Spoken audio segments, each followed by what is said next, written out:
আজকের গল্প আলীবাবা এবং ৪০ চোর। অনেক অনেক দিন আগের কথা। সেই খলিফা হারুন আর রশিদের রাজত্বকালে পারস্যের কোনো এক শহরে কাসিম ও আলীবাবা নামে দুই ভাই ছিল। তাদের বাবা ছিল খুব সাধারণ এক মানুষ। বাবার মৃত্যুর পর ওরা সামান্য পিতৃসম্পদ দুই ভাগে ভাগ করে নিল। কিন্তু কিছুদিন পর তারা একেবারে নিঃস্ব হয়ে গেল। এমনকি সামান্য রুটি খাওয়ার মতো আর কিছুই রইল না। একসময় বড় ভাই কাসিম এক পাগলা বুড়োর নেক নজরে পড়ে গেল। বুড়োর পাগলামিরও শেষ নেই, কিন্তু কাসিম দাঁত মুখ কামড়ে সব সহ্য করতে লাগলো। বুড়োটাও কাসিমকে সত্যি ভালোবাসত, কিন্তু বুড়োর নিজের তেমন মুরদ নেই। তার উপর নিজের পাগলামি তো রয়েছেই। এভাবে পাগলামি ও উদ্ভট যত কাণ্ড কারখানা করে নিজেও একেবারে ফতুর হয়ে গেল। শেষে বুড়ো কাসিমকে এক মেয়ের সাথে বিয়ে দিয়ে দিল। বিয়ের সঙ্গে কাসিম বেশ কিছু নগদ অর্থ এবং বাজারে একখানা সওদাগারির দোকানের মালিকও হয়ে গেল। এভাবে সে দারিদ্র্যের হাত থেকে একদিন নিষ্কৃতি পেল। অন্যদিকে আলীবাবা ছিল একেবারে ভিন্ন ধাঁচের মানুষ। সৎভাবে খেটে খুঁটে রোজগার করতে চায়। তাই সে বনের কাঠ কেটে বাজারে বেচে রুজি রোজগার চালাতে লাগলো। তার কোনো বিলাসিতা নেই, বাবগিরি নেই, খুব হিসেবে সে। সারাদিন হাড় ভাঙা খাটুনি খেটে যা রোজগার করে তার নামমাত্র খাওয়া দাওয়ায় খরচ করে বাকিটা জমিয়ে রাখে, দুঃখের দিনের জন্য সঞ্চয় করে। কিছুদিন পর ওই জমানো টাকা থেকে আলীবাবা একটা গাধা কিনল। তার কিছুদিন পর আরো কিছুদিন পর আরেকটি গাধা কিনল, এরপর আরেকটি গাধা কিনল। এভাবে সে ৩টি গাধার মালিক হলো। প্রতিদিন সে 3টি গাধা নিয়ে বনে যায়, কাঠ কাটে, আর গাধার পিঠে করে মোটা মোটা কাঠ শহরে নিয়ে এসে বেচে। ৩টে গাধার মালিক হওয়ায় কাঠুরিদের মধ্যে তার কদর ইজ্জত একটু বেড়ে গেল। সঙ্গী এক কাঠুরে তার কন্যাকে বিয়ে করার জন্য প্রস্তাব পেশ করলো আলীবাবাকে। বলল, দেনমোহর হিসেবে ওই গাধা 3টি স্বাধীনামায় লিখে দিলেই হবে। তার বাবা খুব গরিব, শাদীর সময় মেয়েকে বিশেষ কিছুই দিতে পারবে না। আলীবাবা ভাবল, যাক, ওসব নিয়ে ভেবে কি লাভ? খোদার মেহেরবানি থাকলে গরিবের বড়লোক হওয়া আটকায় কে? শাদীর কয়েক বছরের মধ্যেই আলীবাবার কয়েকটি ফুটফুটে বাচ্চা কাচ্চা হলো। আনন্দে ভরে উঠল ঘর সংসার। নাইবা থাকলো প্রাচুর্য, নাইবা থাকলো বালাখানা, যার জোটে তাতে তুষ্ট থাকতে পারলে তার চেয়ে সুখ আর কোথাও নেই। আলীবাবা এরকম মানুষ, অল্পতেই যে সন্তুষ্ট থাকে। ছেলে পুলে বউ নিয়ে সে খুব সুখী, অন্ধকারেও সে সুখ খুঁজে পায়। এভাবে বেশ কয়েক বছর কেটে গেল। একদিন আলীবাবা নিয়ম মাফিক বনে ঢুকে গাধা 3টিকে চড়তে দিয়ে কাঠের সন্ধানে এদিক ওদিক ঘুরতে লাগলো। ঘুরতে ঘুরতে এক গভীর জঙ্গলে ঢুকে পড়ল। সেখান থেকেও সে তার গাধাদের সুমধুর ডাক শুনতে পাচ্ছিল। কিন্তু একটু পরেই গাধাদের ডাক ছাপিয়ে ঘোড়ার খুরের শব্দে সে চমকে উঠল। বনের মধ্যে ঘোড়ার খুরের আওয়াজের কারণ কি? কেন তাদের আগমন? সোয়ারিরাই বা কে? আলীবাবা আঁচ করতে পারে না। ভয়ে সে শিউরে উঠে। সে ভাবল, নিশ্চয়ই কোনো দুর্ধর্ষ দস্যু বাহিনীর লোক অথবা ফৌজ বাহিনী হতে কেউ আসতে পারে। তাহলে তো জান কতল। আলীবাবা তাড়াতাড়ি একটা ঝাঁকড়া গাছ দেখে তার উপর চড়ে বসলো। একটা ডালে বসে সে নিজেকে ঢেকে ঢুকে আড়াল করে তাকিয়ে রইল। ভয়ে জোরে নিঃশ্বাস পর্যন্ত ফেলে না। একটু পরেই দেখলো একদল ডাকাত এসে থামলো ঠিক তার গাছের নিচে। অমনি টপ টপ ঘোড়ার পিঠ থেকে নেমে পড়ল। ইয়া বড় গোঁফ, ইয়া বড় বড় পাগড়ি, আর সে কি বুকের ছাতি! ভয়ে আলীবাবার বুক শুকিয়ে গেল। কি তাদের আকৃতি! চোখগুলো যেন জ্বলন্ত আগুন। জুলফি নেমের দাড়ির সঙ্গে মিলে মিশে একাকার। মুখের চোয়াল তো নয়, যেন পেটানো লোহার আস্ত পাত বসানো। ভয়ঙ্কর তাদের চাহনি, বজ্রের মতো কথা বলা। মনে হয় অনেক চুরি ডাকাতি, রাহাজানি ও নরহত্যার ফেরারি আসামি ওরা। আর যে সর্দার, তার দিকে আলীবাবা দুবার তাকাতে পারল না। অমন তেজি, গোয়ার ও শক্ত মানুষ সে আগে কখনো দেখেনি, এমনকি কল্পনাও করতে পারেনি সে। আল্লাহ মালিক, তুমি শাস্তিদাতা, তুমি রক্ষাকর্তা। গোটা কয়েক থলে খুলে আনলো ওরা ঘোড়ার জিন থেকে। তার মধ্যে জবের শুকনো রুটি, গোগ্রাসে সেসব সাবার করতে লাগলো তারা। গাছের গুড়ি শক্ত করে ধরে থেকে আলীবাবা গুনে গুনে দেখলো, বেশি নয় কম নয়, মোট 40 জন ওরা। খানাপিনা শেষ করে 40 জন চোর ঘোড়ার পিঠ থেকে বাক্স প্যাট্রাগুলো নিজেদের মাথায় তুলে গভীর বনের দিকে এগোতে লাগলো। আলীবাবা নিঃশ্বাস প্রায় বন্ধ করে দেখতে লাগলো ওদের কাণ্ড কারখানা। ওরা সামনের পাহাড়ের গায়ের নিচে গিয়ে থামলো, মাথার মালসামান নামিয়ে সারি বেঁধে রাখলো। সবার আগে ডাকাত সর্দার, এবং সে পাহাড়ের দিকে মুখ করে বাজ পড়ার মতো চিৎকার দিল, চিচিং ফাক! অমনি পাহাড়ের গোড়া থেকে মাটির দুভাগ হয়ে খানিকটা সরে গেল। সরে গিয়ে একটা পথ তৈরি হলো। সর্দারের নির্দেশে সব সাগরেদ বাক্সগুলো নিয়ে একে একে ফাটলের মধ্যে ঢুকে গেল। সবার শেষে নামলো সর্দার।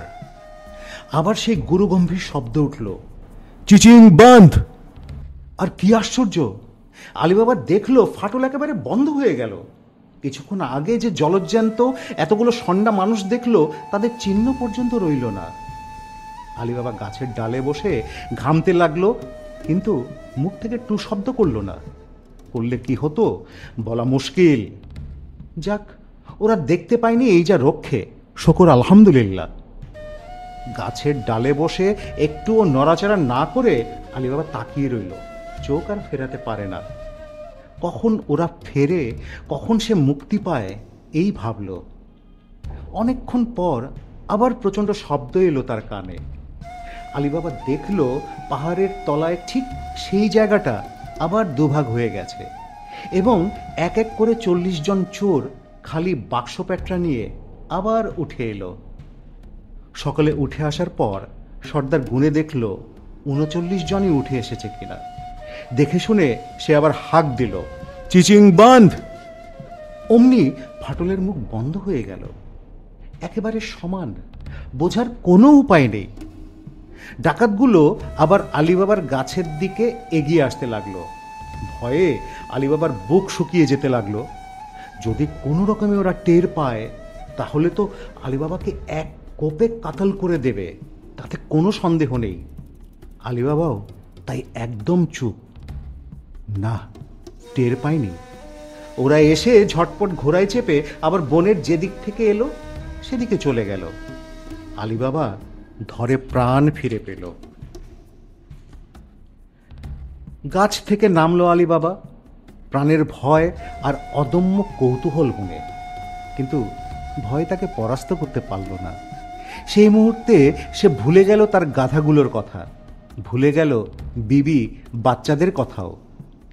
উকিঝুঁকি মেরে খুব ভালো করে চারদিকে তাকিয়ে দেখল, না, কোথাও কেউ নেই, কোনো শব্দও নেই। ডাকাতগুলো বন পেরিয়ে শহরের সীমানায় পৌঁছে গেছে হয়তোবা। আর কোনো ভয় নেই। পায়ে পায়ে সে সেই পাহাড়ের দিকে এগিয়ে গেল। কিন্তু কি আশ্চর্য, পাহাড়ের সেই নির্দিষ্ট জায়গায় ফাটলের কোনো চিহ্নই নেই, একেবারে সমান, অখণ্ড। একটু আগে সে নিজের চোখে দেখেছে চোরগুলো দাঁড়িয়েছিল, হাঁক দিয়েছিল এবং ফাটল দিয়ে একে একে ভেতরে ঢুকে পড়েছিল। তারপর বাক্স প্যাট্রা খালি করে আবার উঠে এসেছিল। গোনাগুন্তি 40 চোর। একজনও বেশি নয়, একজনও কম নয়। তবে কি পুরোটাই ভেলকি? তবে কি চিচিং ফাঁক কথাটার মধ্যেই জাদুটা লুকিয়ে আছে? অমনি সব ভয় ভাবনা ঝেড়ে ফেলে চিৎকার করে উঠল, চিচিং ফাক! দুটি মাত্র শব্দ, চিচিং ফাঁক। কি আশ্চর্য জাদু! সঙ্গে সঙ্গে সামনের মাটি দুভাগ হয়ে গেল। আলিবাবা দেখল তার সামনে গুহার মুখ উন্মুক্ত হয়ে আছে, কিন্তু ভেতরে মিশমিশে অন্ধকার। ভয়ে কেঁপে উঠল আলিবাবার বুক। দৌড়ে পালাবে কিনা ভাবল, কিন্তু ভাগ্য তাকে সেখানে আটকে রাখল। বলল, সামনে এগিয়ে যাও। সাহস করে সে উঁকি মেরে দেখার চেষ্টা করল। একটা সিঁড়ি নেমে গেছে, নিচে প্রকাণ্ড ঘর। ঘরের দেয়ালগুলো পাথরের। কে বা কারা পাহাড়ের কঠিন পাথর কেটে বানিয়েছে? কিছুক্ষণ আগেই সেই পথ বেয়ে উঠে এসেছে 40 চোর।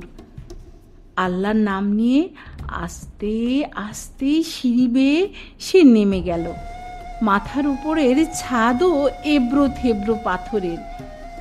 যা থাকে নসিবে, সে নেমে গেল। ঘরের ঠিক মাঝখানে রাশি রাশি মালপত্র স্তূপে স্তূপে সাজানো।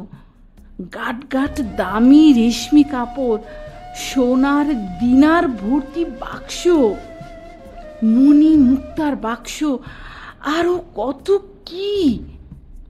দামি দামি সাজ পোশাক, সোনার তাজ, মণিমুক্তর অলংকার, শখের জিনিসপত্র এবং নানা রকম খাবার দাবার, গোলাপ জল, সোনার আতরদানি, কত কি!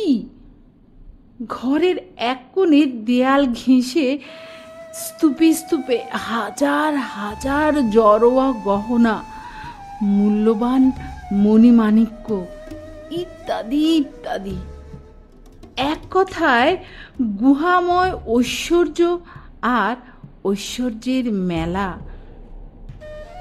পা ফেলতে গেলে পায়ে লাগে দামি দামি হার, পায়ের মল, মাথার টায়রা, হাতের কাঁকন, বাজুবন্ধ, মেখলা, আরো কত কি!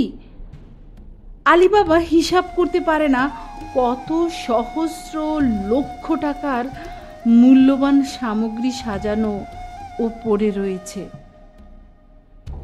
এসব ওরা পেল কোথায়? কতদিনে পেল কে জানে? সবই কি লুটের ধন? ভাবতেও গায়ের রক্ত হিম হয়ে আসে। এসব সংগ্রহ করতে কত লোককেই না তারা খুন করেছে, কত লোকের অশ্রুই না ঝরিয়েছে। তা না হলে এই বিপুল ঐশ্বর্য, যা রাজা বাদশার ভাণ্ডারেও দুর্লভ, ওরা পাবে কোথায়? কি ঝকঝকে চকচকে অলংকার, কি তার জৌলুস! আলিবাবা ভাবল, মাত্র 40 জন লুটেরা ডাকাত সারা জীবন ধরে ডাকাতি রাহাজানি করে এই পর্বত প্রমাণ সম্পদ সংগ্রহ করে, মানে কি করে এসব করলো তারা? অসম্ভব। এই ধন ভাণ্ডার এক পুরুষের সংগ্রহে গড়ে তোলা সম্ভব নয়। যুগ যুগ ধরে বহু পুরুষ মিলে এসব জোগাড় করেছে এখানে। মনে হয় এই 40 চোর ব্যাবিলনের সেই কুখ্যাত দস্যুদেরই বংশধর। গুহার ভেতরে এই অনন্ত ঐশ্বর্যের ভাণ্ডারে আলিবাবার নানা কথা মনে হতে লাগলো। তার মনে হলো বাদশাহ সুলেমান বা আলেকজান্ডারের ধন দৌলতকেও এসব হার মানায়। তারাও এত সব ধনরত্ন চোখে দেখেনি। আলিবাবা ভাবল, তার সত্যনিষ্ঠা, কঠোর পরিশ্রম এবং পরিবার পরিজনদের প্রতি দায়িত্ব ও কর্তব্যবোধের প্রতি সন্তুষ্ট হয়ে স্বয়ং আল্লাহ তাকে এই প্রভূত ইনামের দরজা খুলে দিয়েছে। এই সম্পদ আহরণের ইতিহাস অবশ্যই খুনে রাঙা, কিন্তু যে শয়তান দস্যুরা ভোগ করবে বলে নির্বিচারে নরহত্যা করে ধনরত্ন আহরণ করে তাদের ভোগবিলাসের জন্য, এসব নয়। তারা ইচ্ছা করলেও ভোগ করতে পারে না। আলীবাবা এই ভেবে আত্মপ্রসাদ লাভ করে। পাপীদের ভোগ করবার অধিকার আল্লাহ রাখেননি। দুনিয়ার তামাম সুখ সম্পদ পুণ্যবানদের জন্য তিনি বরাদ্দ রেখেছেন। সুতরাং এসব আমার বিবি বাল বাচ্চাদের সুখের জন্যই এই ধনরত্ন এখানে জমা হয়ে আছে। কিন্তু আমাকেও লোভী হওয়া চলবে না। আল্লাহ লোভীদের পছন্দ করে না। আমি কোনো দিন লোভ করব না। একটা খাবার ভর্তি থলে মেঝেতে উপুর করে ঢেলে দিয়ে সোনার দিনারে ভরে নিল আলীবাবা। রূপোর চাঁদির দিকে সে চোখও দিল না, কারণ এক বস্তা সোনার দিনার বয়ে নিয়ে যাওয়াই কষ্টকর। অন্য কিছু নেবে কি করে?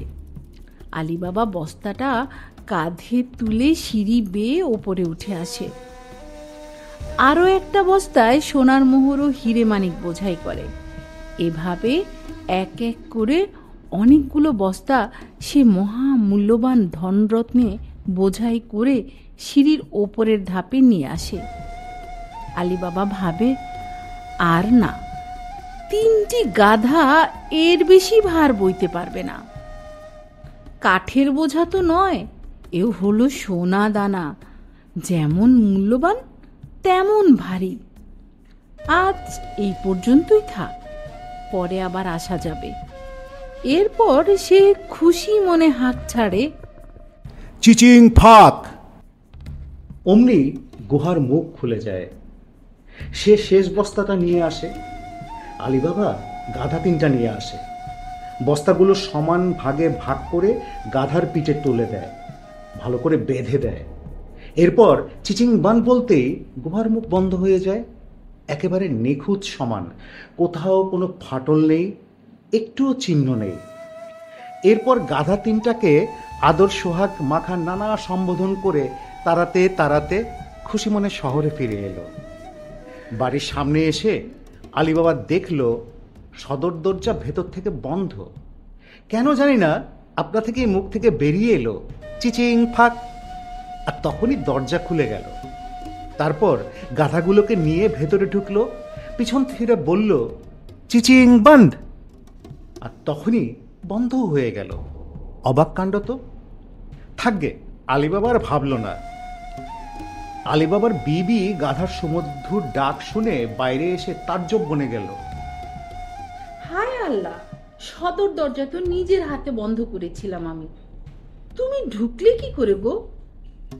আলীবাবার বাদী মার্জানা তখন ঘরে ছিল না। বিবি তাকে কাজে পাঠিয়েছে, আসতে সন্ধে হবে। বিবি তো অবাক। কে দরজা খুলে দিল? আলীবাবা বিবির প্রশ্নের জবাব না দিয়ে বলল, এই বস্তাগুলো আল্লাহর দেয়া ইনাম বিবি জান, একটু হাত লাগাও, ঘরে তুলে রাখি। তোমার আর কষ্ট করতে হবে না, বাচ্চাদের জীবন কেটে যাবে হেসে খেলে। আলীবাবার বিবি বস্তায় হাত দিয়ে বুঝতে পারে টাকায় ভর্তি, কিন্তু সবগুলো যে সোনায় ভর্তি তা ভাবতেও পারে না। মনে করে হয়তোবা তামার চাপকি। ভয়ে তার বুক কেঁপে ওঠে। তবে কি তার স্বামী ডাকাত দলের সামিল হয়েছে? লুটেরার সাগরেদ হয়েছে? হায় আল্লাহ, সর্বনাশ! ওর এই কুমতি কি করে হলো? তারপর মুখ ফুটে বলল, কি করেছো গো? শেষমেশ চোর ডাকাতের দলে নাম লিখিয়েছো, খুন খারাপিতে মেতেছো। কেন, মোটা কাপড় কি আমাদের জুত ছিল না, নাকি গতরে তোমার ঘুম ধরেছে? হায় আল্লাহ, এ কি করলে তুমি? আমার দুধের বাচ্চারা এবার না খেতে পেয়ে মরবে যে। এত পাপ কি সইবে ভেবেছো? কতকাল তুমি মানুষের চোখে ধুলো দিয়ে থাকতে পারবে? কাজীর চোখকে ফাঁকি দিয়ে থাকতে পারবে? সুলতানের নজর এড়াবে কি করে? কি করে? বলে আলিবাবার বিবি কপাল চাপড়াতে থাকে। আলিবাবাও বিবির মুখের উপরে বলে, কি আবল তাবল বকবক করছো, আগে বস্তাগুলো সামলাও, তারপর কথা। এমন অলক্ষণী জিনিসপত্র ঘরে আনলে কেন তুমি? এত পাপ কি সইবে মনে করেছো? আমার বাল বাচ্চাদের অমঙ্গল হবে যে। না না না, তুমি আমার কথা শুনো, এগুলো আবার গাধার পিঠে চাপিয়ে বাড়ির বাইরে কোথাও নিয়ে গিয়ে ফেলে দিয়ে এসো। আমি তোমার দুটো পায়ে ধরছি, আমার মিনতিটুকু রাখো, দোহাই তোমার। আলিবাবা আর চুপ থাকতে পারল না। ইয়াল্লাহ, এ কি নির্বোধ বউয়ের পাল্লায় পড়েছি আমি। তুমি তো আগে কখনো এরকম ছিলে না। আচ্ছা, তোমার কি ধারণা এই বস্তাগুলো আমি চুরি রাহাজানি করে এনেছি? এমন জঘন্য ধারণা তোমার জন্মালো কি করে বিবিজান? এত দিনেও তুমি আমাকে চিনতে পারলে না। তবে জেনে রাখো, তেমন কোনো কুমতি আমার এখনো হয়নি। আজ সকালে কাঠ কাটতে গিয়ে আমি এগুলো পেয়ে গেছি। নাও, হাত লাগাও, আগে তুলে রাখো, তারপর সব বৃত্তান্ত খুলে বলছি। নাও, আর খুশি মনে আমার দিকে তাকাও, খোদার শকর করো। ঘরের মেঝে মাদুর বিছিয়ে বস্তাগুলো একে একে সব ঢেলে দিল আলিবাবা। তারপর সেই সোনার মোহরের টিলায় বসে গর্বে বুক ফুলিয়ে ওই ভয়ে ভীতি করা আবিষ্কারের কাহিনী সবিস্তারে বলল তার বিবিকে। অবাক করা সেই সত্য কাহিনী, 40 চোরের গল্প। অবাক হয়ে শুনল তার বিবি। শুনে তার মন থেকে ভয়ের কুয়াশা কেটে গেল, খুশিতে ডগমগ হয়ে উঠল। সেই খুশির কোনো সীমা পরিসীমা নেই। উফ, কত সোনা, কত মোহর, হিরে, মানিক! উফ, আমরা আর গরিব থাকবো না গো। আমাদের বাল বাচ্চারা কষ্টে পড়বে না, খুব খুব বড়লোক হয়ে যাব, তাই না? খোদা মেহেরবান। দেখো, সৎ পথে রোজগার করলে আল্লাহ এভাবে দুহাত ভরে দেন একদিন।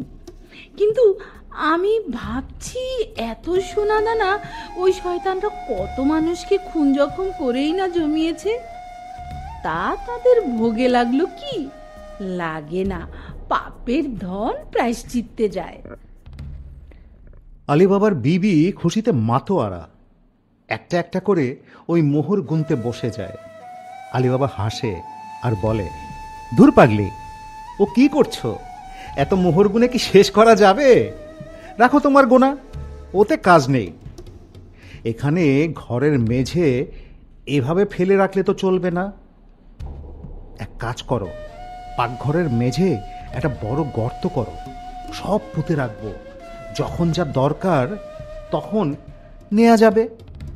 ঝটপট করো, তা না হলে বলা যায় না, পাড়াপড়শিদের কেউ এসে পড়তে পারে।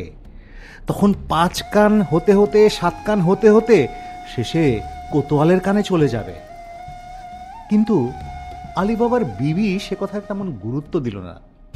সে জানতে চায় কত টাকার মালিক সে আজ হয়েছে। উফ, তার ঘর ঝলমল করছে। ঠিক আছে, গুনতে না পারি, ওজন করে দেখিনি। তুমি একটু দাঁড়াও, পাশের বাড়ি থেকে একটা দাড়িপাল্লা নিয়ে আসি আমি। তুমি ততক্ষণে গর্তটা খুঁড়তে থাকো। তোমার খোঁড়া শেষ হতে হতে আমি মেপে শেষ করে দেব। রোজ রোজ তো আর গর্ত খুঁড়ে তোলা যাবে না। ছেলে মেয়েদের জন্য কি সম্পত্তি কতটা রেখে দিলাম, তার হিসেব তো জানা চাই। যদিও কাজটা নিরর্থক, তবুও আলিবাবা বিশেষ প্রতিবাদ করল না। বলল, ঠিক আছে, তাড়াতাড়ি নিয়ে এসো, চটপট ওজন করে নাও। আমি ততক্ষণে গর্ত ঘুরে ফেলি। কিন্তু খুব হুঁশিয়ার, কাউকে কিছু বলা যাবে না, কাক পক্ষীতেও যেন টেন না পায়। একবার মুখ থেকে বের হয়েছে কি সর্বনাশ। না গো না, অমন কিছুই করব না বলে আলিবাবার বউ সোজা প্রতিবেশীর বাড়িতে গেল। প্রতিবেশীও অন্য কেউ নয়, আলিবাবার ভাই কাসিম। কাসিমের বউটা দেখতে কুৎসিত কদাকার। যেমন দেখতে তেমনি রুচি ও স্বভাবেও। ভুলেও সে কখনো আলিবাবার বাড়ির দিকে পা মারায় না। তার প্রধান কারণ, আলিবাবা গরিব। যদি কখনো কিছু চেয়ে বসে, প্রতিদিন যদি এটা সেটা ধার চায়। আলিবাবার বউ সেধেই আলাপ জমাতে চায়, কিন্তু কাশিমের বউ তেমন পাত্তা দেয় না। ভাবে হয়তোবা ধার চাইতে এসছে, তাই এই আধেখেলাপানা। গরিবকে কেউ পাত্তা দেয় না, এটাই দুনিয়ার নিয়ম। তোমার দাড়ি পাল্লাটা একটু দেবে বোন, এখনই দিয়ে যাব। কাশিমের বউ পাল্লার কথা শুনে কৌতূহলী মুখ তুলে যায়, অবাক হয়ে ভাবে, কারণ সে জানে আলিবাবা ভীষণ গরিব, দিন আনে দিন খায়। দাড়ি পাল্লা দিয়ে কি করবে, কি দরকার পড়ল? কি এমন রাজা বাচ্চার ধন এনেছে রে তোর স্বামী যে দাড়ি পাল্লার দরকার পড়ল? তেমন কিছু না। তা বড়টা নিবি নাকি ছোটটা? এই বলে কাশেমের বিবি বাজিয়ে দেখতে চায় আলিবাবার বিবিকে। আলিবাবার বউ বলল, ছোটটা হলেই চলবে বোন। কাশেমের বউ ভাড়ার ঘরে চলে যায় পাল্লা আনার জন্যে, কিন্তু শয়তানের ধারই সে। একটুখানি মাখা আটার ডেলা পাল্লার তলায় সেটে দেয়। উদ্দেশ্য আলিবাবা কি এনেছে পরখ করা। ওই আটার ডেলায় দানা শস্য ওজন করার সময় সেটে যাবে, আর ওই দেখে সে সব বুঝে নেবে। কাশেমের বিবি পাল্লাটা এনে বলল, এই নে, তাকের উপরে তোলা ছিল, তাই আনতে একটু দেরি হয়ে গেল। কাশেমের বিবি পাল্লাটা এনে চটপট মাপতে শুরু করলো। এক একটা করে পাল্লা মাপে, আর এক একটা কাঠকয়লায় দাগ কাটে মেঝে। এভাবে অনেক তাড়াহুড়ো করে মাপার পরেও সন্ধ্যা গড়িয়ে যায়। আলিবাবার বউ ভাবেনি মাপতে এত সময় লাগবে। এত জিনিস তো আর কোনোদিন একসঙ্গে মাপিনি। কাশেমের বউকে সে বলে এসেছিল একটু পরেই পাল্লাটা ফিরিয়ে দিয়ে যাবে। ইস, কি ভাববে সে। যাই হোক, ওজন শেষ করে গুছিয়ে গাছিয়ে পাকঘরের গর্তে বোঝাই করা মাটি চাপা দিল দুজনে। এরপর পাল্লাটা নিয়ে আলিবাবার বউ ছুটে গেল কাশিমের বাড়িতে। এই যে বোন, বড্ড দেরি হয়ে গেল, কিছু মনে করো না যেন। আলিবাবার বউ বাড়িতে ফিরে এলো, কিন্তু বুঝতে পারল না কাশিমের বউয়ের কারসাজি। পাল্লার তলায় সেটে দেওয়া আটার ডেলার সাথে আটকে গেছে একটা সোনার মোহর।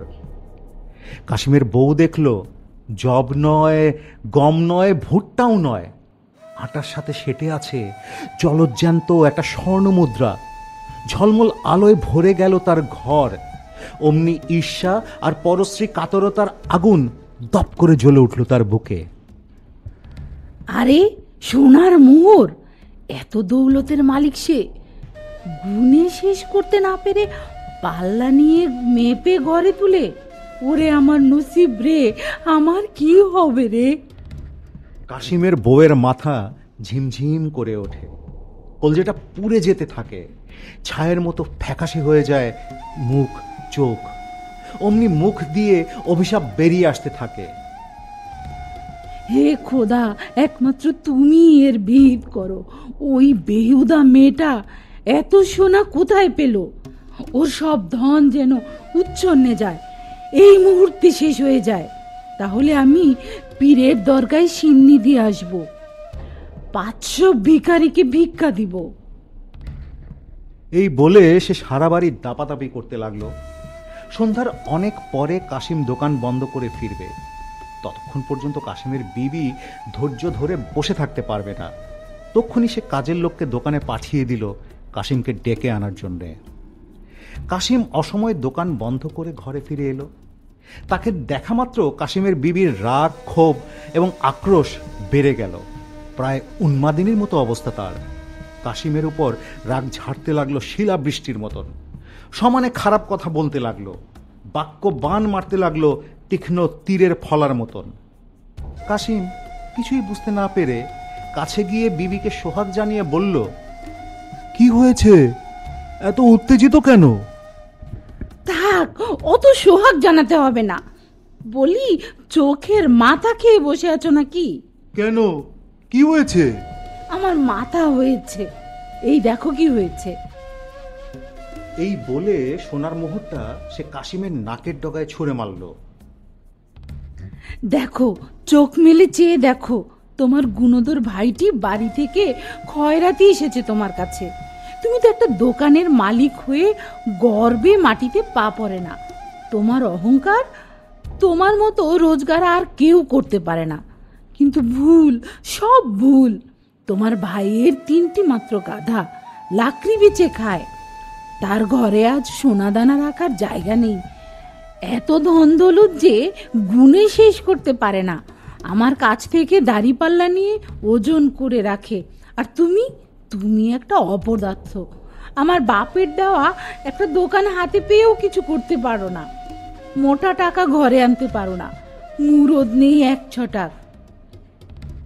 কাশিম ভেবে পায় না কি জবাব দেবে। জাহাবাজ বউ ছাড়ার পাত্রী নয়, হিংস্র বাঘিনীর মতো ঝাঁপিয়ে পড়তে চায় তার উপরে। না, আমি মুখ বুজে সহ্য করব না। যাও, তোমার ভাই রত্নটিকে গিয়ে জেরা করো। কোথায় পেল সে এত সোনা, এত মোহর? কি তার সূত্র, কি গোমর, আমি জানতে চাই। সে না তোমার ভাই? যাও। বিবির ক্ষোভ, রাগ ও যুক্তিতে কাশিম বুঝতে পারল তার ভাই আলী বাবা কোনো না কোনো উপায়ে ধন দৌলতের মালিক হয়েছে, ভাগ্য পরিবর্তন করেছে। ভাইয়ের সৌভাগ্যের কথা শুনে সেও খুশি হতে পারল না, ঈর্ষায় কাতর হয়ে পড়ল। একটু ধাতস্থ হয়ে আসল ঘটনাটা জানার জন্য কৌতূহলী হয়ে সে আস্তে আস্তে আলী বাবার বাড়ি গিয়ে পৌঁছালো। আলী বাবা কোদালটা সাফ করছিল। কাসিম কোনো রকম রাগঢাক না করে, ভদ্রতার বালাই না করে বলল, কিরে গাধার বাপ, ব্যাপারটা কি? তুই আমার সাথে বড়লোকি দেখাতে চাস কোন সাহসে? না হয় তোর 2 পয়সা করি হয়েছে তাই বলে দাড়িপাল্লায় মোহর গুজে দিয়ে নবাবি চাল দেখাবি? এত আসপদ্ধা তোর? আমি না তোর বড়? আলী বাবা হক চকিয়ে যায়, বিড়মি খায়, বুক দুরু দুরু করে ওঠে। সে ভালোভাবে জানে কাশিম আর তার বউ কি পরিমাণ লোভী আর ধূর্ত। আলী বাবা বলল, খোদার কসম, তুমি কি বলছো বড় ভাই? আমি তো কিছুই বুঝতে পারছি না। একটু খোলাসা করে বলবে ব্যাপার কি? তুমি আমার আপন ভাই, রক্তের সম্পর্ক আমাদের। কতকাল তুমি আমার খোঁজ খবর নিতে আসো না, আজ এসেই এমন রাগারাগি করছো কেন বড় ভাই? ঠিক আছে, যা জানতে চাও বলো, আমি কথা দিচ্ছি তোমার কাছে কিচ্ছু গোপন করব না। তুমি বলো। গর্জে ওঠে কাশিম। আলী বাবা, শাক দিয়ে মাছ ঢাকা যায় না। তুই কিছু জানিস না বলে ন্যাকা সাজলে আমি আর বিশ্বাস করব না। আমি জানি তুই লুকাতে চাচ্ছিস আমার থেকে। এই বলে সে আলী বাবার নাকের উপর মোহরটা ধরে বলল, কি চিনতে পারছিস? এরকম কতগুলো মোহর বাক্সে ভরেছিস, কোথায় পেলি? চোর কাহিকা, তুই আমার বংশের কলঙ্ক, কুলাঙ্গার। আলী বাবা কি বলবে কিছুই ভেবে পায় না। তার বিবির নির্বুদ্ধিতার জন্যই এই কাণ্ড ঘটে গেল। বড় ভাই, সব খোদার মেহেরবানি। খোদার মর্জি করলে কি না হয়। তিনি দিলে ঘরে রাখার জায়গা হয় না, আর কেড়ে নিলে বাচ্চার ভাণ্ডারও শূন্য হয়ে যায়। এরপর সে আদ্যপান্ত সমস্ত কাহিনী খুলে বলল ভাইকে, শুধু চিচিং ফাঁকের রহস্যটুকু গোপন রাখল। তুমি আমার আপন ভাই, তোমার সঙ্গে আমার লুকোচাপা কিচ্ছু থাকতে পারে না বড় ভাই। আমি যা পেয়েছি, যা ঘরে তুলে এনেছি, তাতে আমার যেমন অধিকার, তোমারও তেমনি সমান অধিকার আছে। ভাইয়ে ভাইয়ে অমিল থাকতে পারে না। তুমি এসো ভাই, ভেতরে আসো, আধা আধি বকরা নিয়ে যাও, আমি তোমাকে খুশি মনেই দিচ্ছি। কাশিম কিন্তু ভীষণ লোভী, অল্পতে তার সন্তুষ্টি নেই। সে আলী বাবার প্রস্তাবে সম্মত হলো না, বলল, না, ওসবে আমার হবে না। ওই গুহায় ঢোকার উপায় বলে দে আমাকে। আমার যা দরকার আমি নিজে নিয়ে আসবো সেখান থেকে। কিন্তু সাবধান, আমাকে ধোকা দিতে চেষ্টা করবি না, ভাওতা দিবি না, তাহলে আমি তোকে জানে খতম করে দিব। সোজা গিয়ে কোতোয়ালিতে এজাহার দিয়ে আসবো তোর নামে। তুই একটা মহাচোর, চুরির মাল সামান তোর ঘরে খুঁজে পেলে কি অবস্থা হবে একবার ভেবে দেখ। আলিবাবা ঠিক জানে কাশিমের অসাধ্য কিচ্ছু নেই। চুরির দায়ে সে তাকে অনায়াসে আসামির কাঠগড়ায় দাঁড় করাতে পারে, এমনকি ফাঁসিতেও লটকাতে পারে। এবং তা যদি হয় তাহলে তার বাল বাচ্চা ও বউয়ের কি হাল হবে ভাবতেও তার বুক কেঁপে ওঠে। আলিবাবা আর দেরি করে না, ভাইকে গুহায় ঢোকার রহস্য, সেই চিচিং ফাঁক এবং চিচিং বন্ধ, এই দুটো জাদুমন্ত্র শিখিয়ে দিল। কাশিম আর এক মুহূর্ত দেরি না করে রাতারাতি আমির বাদশাহ হওয়ার স্বপ্নে মশগুল হয়ে পড়ল। আলিবাবার দিকে ভ্রুক্ষেপ না করে আর একটি কথাও না বলে হনহন করে নিজের বাড়ির দিকে ছুটল। পরদিন ভোর হতে না হতেই কাশিম 10টা খচ্চরের পিঠে 20টা বস্তা চাপিয়ে সেই জঙ্গলের প্রান্তে গিয়ে পৌঁছল। আলিবাবার বর্ণনা মতো এগুতে এগুতে একসময় সেই পাহাড়ের নিচে গুহার সামনে গিয়ে দাঁড়ালো। কাশিমের সারা শরীর এক অজানা পুলকে রোমাঞ্চিত হয়ে উঠল। অফুরন্ত ধন দৌলতের সামনে যে এসে পড়েছে, আর ভাবনা কি, এখন সব সম্পদ তার হবে। সে দুনিয়ার সবচেয়ে বড় ধনী, বাদশার বাদশাহ, সুলতানদের সুলতান। উফ, ভাবতেও সারা শরীর কাটা দিয়ে উঠল আনন্দে ও রোমাঞ্চে। আলিবাবার বর্ণনা মতো গুহার মুখও সে পেয়ে গেল। অতিরিক্ত আনন্দ এবং উত্তেজনায় সে চিৎকার করে বলে উঠল, চিচিং ফাক! আর কি আশ্চর্য, সঙ্গে সঙ্গে পাহাড়ের গায়ে ফাটল দেখা দিল। ঘর ঘর শব্দ করে সেই ফাটল বড় হতে হতে একটি বড় গর্ত হয়ে গেল। কাশিম ঝুঁকে পড়ে দেখতে পেল একটা পাথরের সিঁড়ি নিচের দিকে নেমে গেছে। আলিবাবা যেমন বর্ণনা করেছিল হুবহু ঠিক সেরকম, একেবারে মিলে গেল। কাশিম আর ধৈর্য ধরে রাখতে পারল না, চিচিং বন্ধ বলে তরতর করে নিচে নেমে গেল। আর প্রায় সঙ্গে সঙ্গে পাহাড়ে গায়ের ফাটল জোড়া লেগে গুহার মুখ বন্ধ হয়ে গেল। তা যাক, খোদার মর্জি সব। দরজা খোলার জাদুও তো তার জানা আছে, ও নিয়ে এখন আর মাথা ঘামিয়ে কাজ নেই। তার চেয়ে কোথায় ধন দৌলত আছে সেটা দেখাই দরকার। তাড়াতাড়ি সব হাতড়ে নেওয়াই হলো আসল কাজ, বাড়ি বয়ে নিয়ে যাওয়াই হলো তার আসল কাজের কাজ।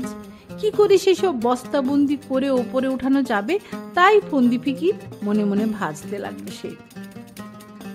আহ্লাদে আটখানা হয়ে সে একসঙ্গে 3টা ধাপ লাফিয়ে লাফিয়ে ছুটল।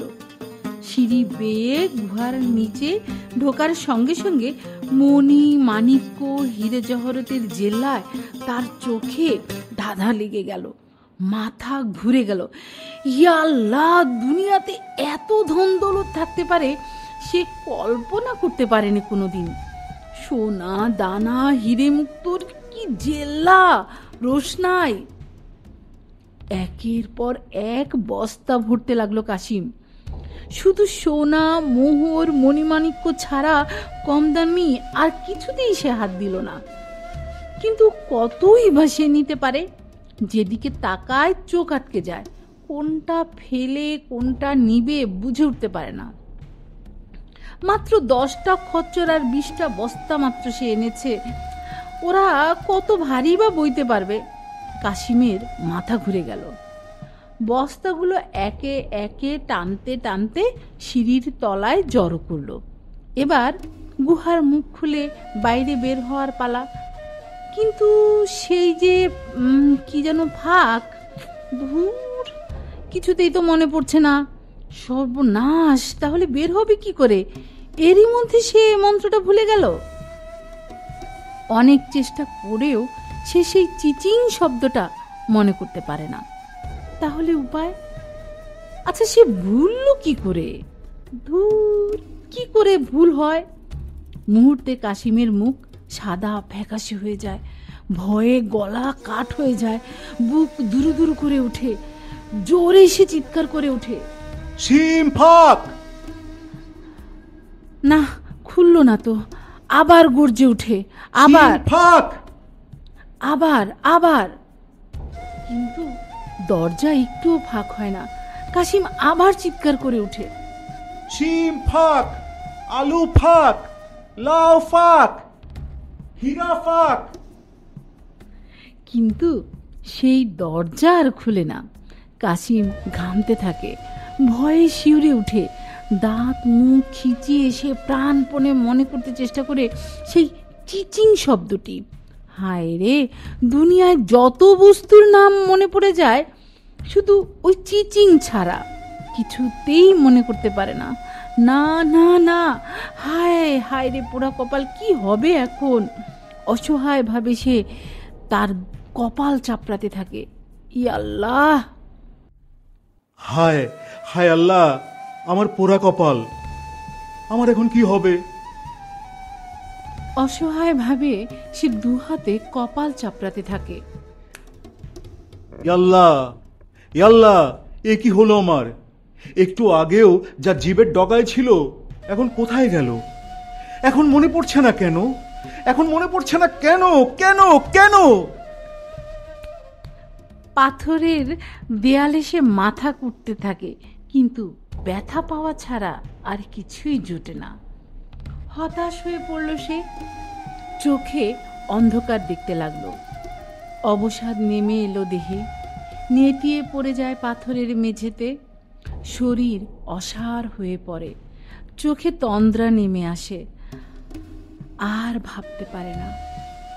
কিন্তু সেও অল্পক্ষণের জন্য আবার উঠে দাঁড়ায়, স্মৃতির সঙ্গে লড়াই করে।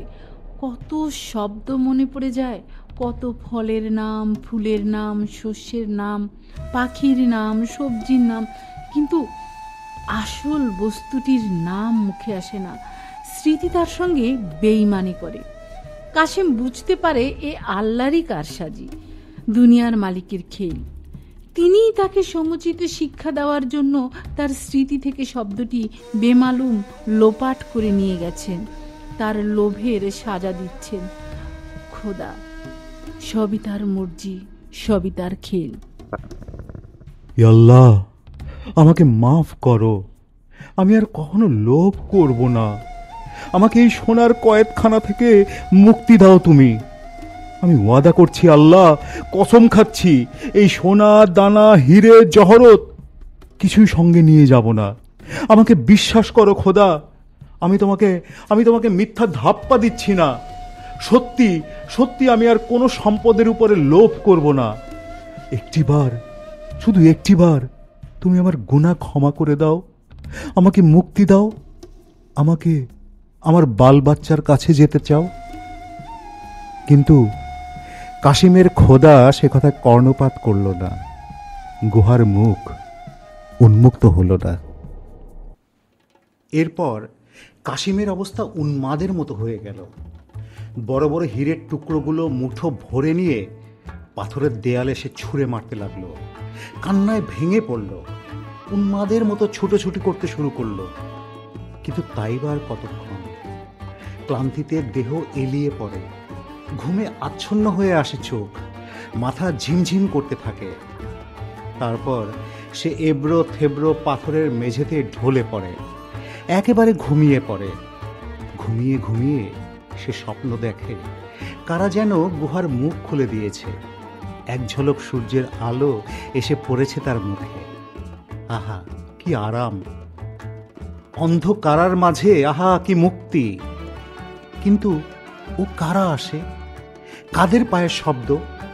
মনে হয় একদল জাদ্রেল মানুষ সশব্দে নিচের দিকে নেমে আসছে, তার দিকে ছুটে আসছে।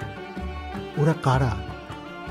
ওরা কি তাকে মুক্তি দিতে আসছে, নাকি তাকে খুন করতে আসছে? দুপুরের ঝাঁঝা রোদে তেতে পুড়ে ঘোড়া ছুটিয়ে এসে হাজির হলো সেই 40 চোর, সেই পাহাড়ের পাদদেশে, গুহার ঠিক মুখে। অদূরে 10টি খচ্চর বাঁধা দেখতে পেয়ে ওরা চমকে উঠল। কি, এই নির্জন বনভূমিতে এই জানোয়ারগুলো কে নিয়ে এলো? কার এত সাহস, কার এত বুকের পাটা? তীক্ষ্ণ অনুসন্ধানী চোখে ওরা এদিক ওদিক ভালো করে তল্লাশি করে দেখতে লাগলো, কিন্তু কোথাও কোনো মানুষের সাড়া পেল না, গন্ধও নয়। তখন সর্দার বলল, সর্বনাশ, আমাদের ডেরার সন্ধান পেয়ে গেছে কেউ, সাবধান।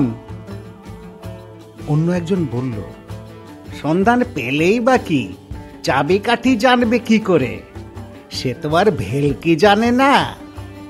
সর্দার বলল, লোকটা নিশ্চয়ই আমাদের পিছু নিয়ে সব দেখে শুনে জেনে নিয়েছে। যাক, আর এক মুহূর্ত দেরি নয়, তোমরা সবাই তলোয়ার বাগিয়ে নিচে নেমে পড়ো। চিচিং ফাক। অমনি গুহার মুখ খুলে গেল এবং খোলা তলোয়ার হাতে একে একে 40 চোর নেমে পড়ল, খুব সাবধানে, চারদিকে চোখ রেখে। সিঁড়ির মুখে বস্তা বস্তা মোহর আর হিরে চুনি দেখে তারা বুঝতে পারল কেউ চোরের উপর বাটপারি করার জন্য ভেতরে ঢুকে পড়েছে এবং সে ভেতর থেকে বের হতে পারেনি। অমনি সর্দার হুকুম দিল, দুশ্মনকে খতম করো।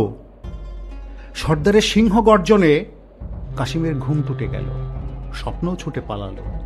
তরাক করে উঠে লাফিয়ে উঠল, কিন্তু সে আর উঠে দাঁড়ানোর সময় পেল না। সর্দারের তলোয়ারের এক কোপে ধর থেকে তার মুন্ডু আলাদা হয়ে গেল। শয়তান, চোট্টাকাহিকা। যদিও একবার মাত্র আর্তনাদ করে কাশিম স্তব্ধ হয়ে পড়ে গেল, তবুও ক্রুদ্ধ সর্দার নিরস্ত্র হল না। কাশিমের নিষ্প্রাণ দেহটার উপর কোপের উপর কোপ দিয়ে খণ্ড বিখণ্ড করতে লাগল। তারপর সাগরেদদের হুকুম দিল, ইস লাশকো বাহার মে ফেক দো। এভাবে কাশিমের মৃতদেহটা 6 টুকরো করে বস্তা বন্দি অবস্থায় গুহার মুখে বাইরে পড়ে রইল। এই হলো কাশিমের পরিণতি, লোভের পরিণাম। আলীবাবার কথা শুনলে তার এই অবস্থা হতো না। কাশিমের লাশ ছুঁড়ে ফেলে চোররা আবার গুহার ভেতরে গিয়ে বস্তাগুলো খালি করে ধনদৌলত যথাস্থানে সাজিয়ে রাখল। তারপর গোল হয়ে বসে ফন্দি আঁটতে লাগলো। অনেক জল্পনা কল্পনা, অনেক আলোচনার শেষেও কেউই সূত্র বের করতে পারল না, হদিস করতে পারল না কাশিম লোকটি কে, কি করে এলো, আর কি করেই বা গুহায় ঢুকার মন্ত্র রপ্ত করল। লোকটার পেশাই বা কি, থাকতই বা কোথায়, কিছুই তারা অনুমান করে বের করতে পারল না। লোকটাকে প্রথম দফায় শেষ না করলে হয়তো খবর জানা যেত, কিন্তু সে তো আর হওয়ার নয়। সর্দার বলল, এই জঙ্গলের পর ফাঁকা মাঠ, মাঠ পার হলে শহর, এছাড়া এদিকে তেমন কোনো জনবসতি নেই। আমার ধারণা ওই চোট্টা বেটা শহরেই কোথাও থাকতো। নিশ্চয়ই সেখানে তার বউ বালবাচ্চা আত্মীয় স্বজন আছে, তারা চিন্তিত হয়ে বসে আছে তার জন্য। এখন আমাদের কাজ হবে তাদের খুঁজে বের করা, সমঝে? সর্দারের কথায় সকলে বলে উঠল, অত বড় শহরে অত হাজার মানুষের বাস, কত ঘরবাড়ি, কত রাজপথ, কত অলিগলি, তার হিসেব নেই। তার মধ্যে কে বা কারা কার জন্য বসে আছে, পথ চেয়ে আছে, আকুল হয়ে প্রতীক্ষা করছে, কি করে আন্দাজ করবে? সেটা কি সম্ভব? অন্য একজন বলল, তাছাড়া তাকে তো খতম করে ফেলা হয়েছে সর্দার, এখন আর খোঁজাখুঁজি করে কি ফায়দা, দুশ্মন তো শেষ। সর্দার মাথা নেড়ে সায় দেয়, তা ঠিক, যে বেটা আমাদের গুহার সন্ধান পেয়েছিল তাকে তো খতম করেই দিয়েছি, সুতরাং এ নিয়ে আর দুশ্চিন্তার কিছু নেই।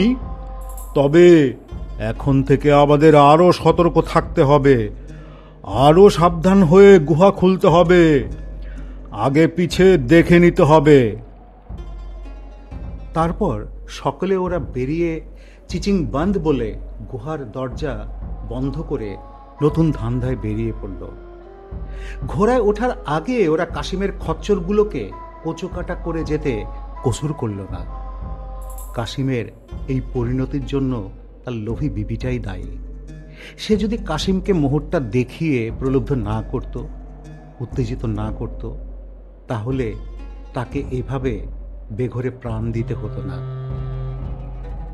এদিকে কাশিমের বিবি বসে বসে নানা রকম মুখরোচক খাবার বানিয়ে অপেক্ষা করে আছে কখন কাশিম আসে। আজ তার সবচেয়ে সুখের দিন। তার চোখ চকচক করছে, লোভে জিভ লকলক করছে, গর্বে মাটিতে পা পড়ছে না।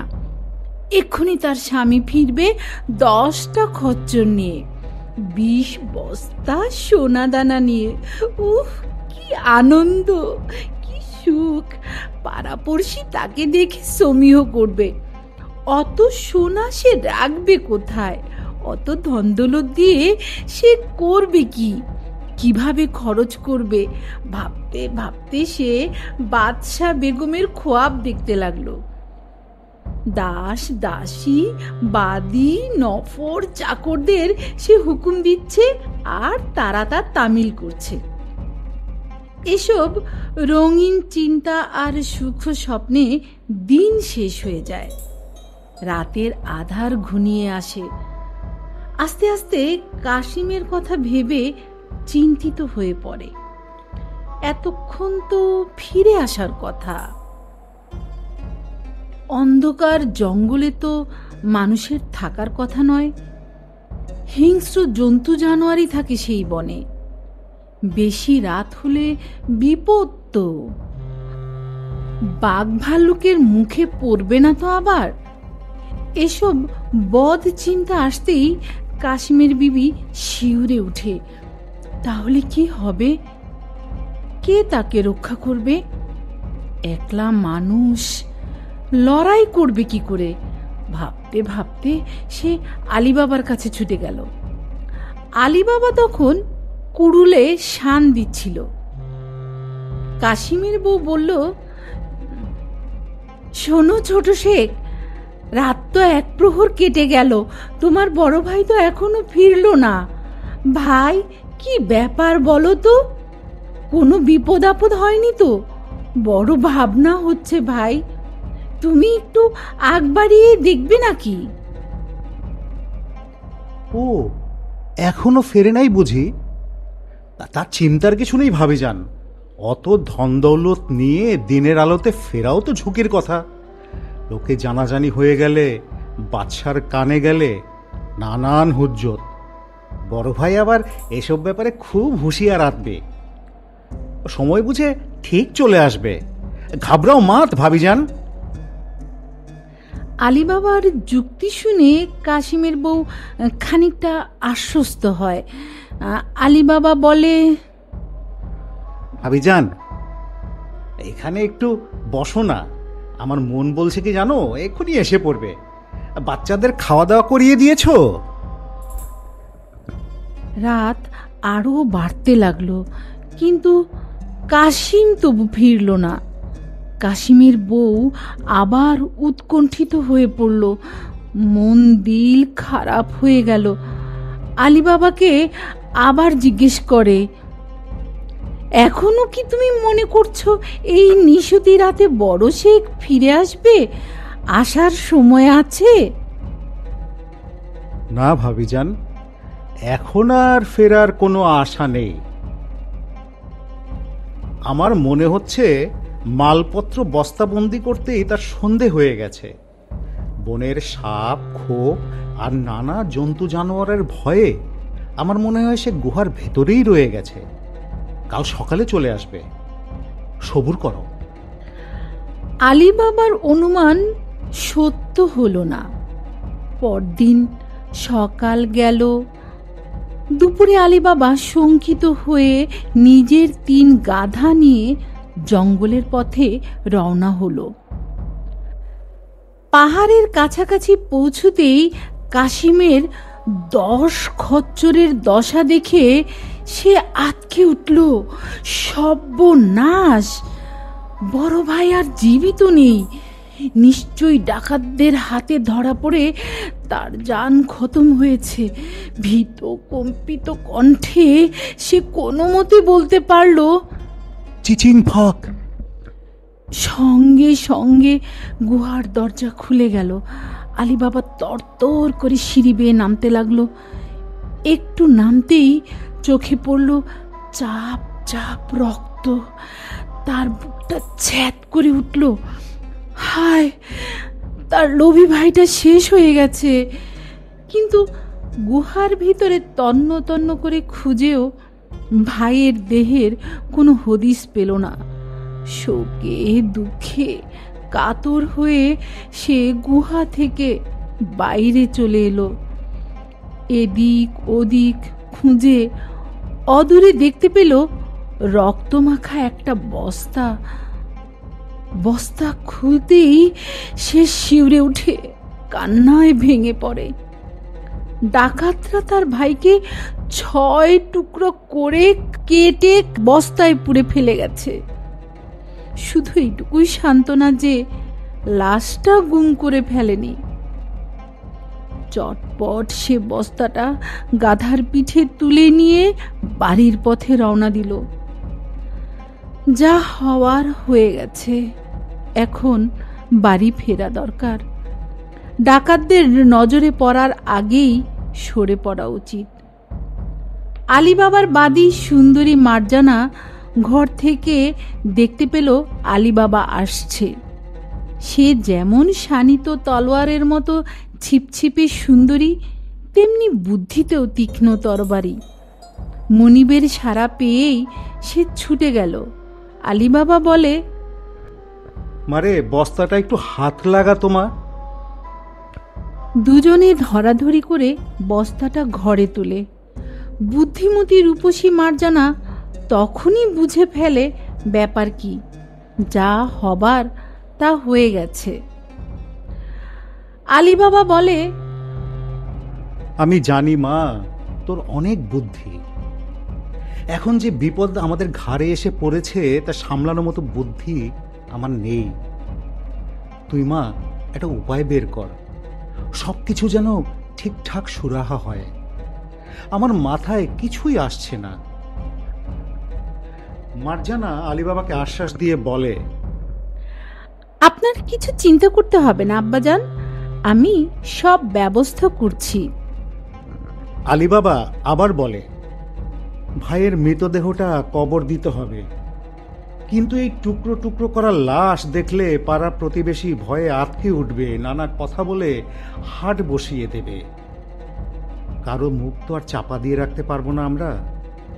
কি করি তুই বল? আপনি কি পাগল হয়েছেন আব্বাজান? এ অবস্থায় কি কবর দেয়া যায়? আমি সেই ব্যবস্থা করছি। ভালো মুচি ডেকে এমন নিখুঁত সেলাই করে দেব যে কেউ টের পাবে না আসলে কি হয়েছিল। সেলাইয়ের জোড়াই কেউ খুঁজে পাবে না। কাশিমের বউ কাশিমের টুকরো শরীর দেখে ডুকরে কেঁদে উঠল। মার্জানা তার মুখে হাত চাপা দিয়ে বলে, একদম কাঁদবেন না চাচি, সর্বনাশ হয়ে যাবে।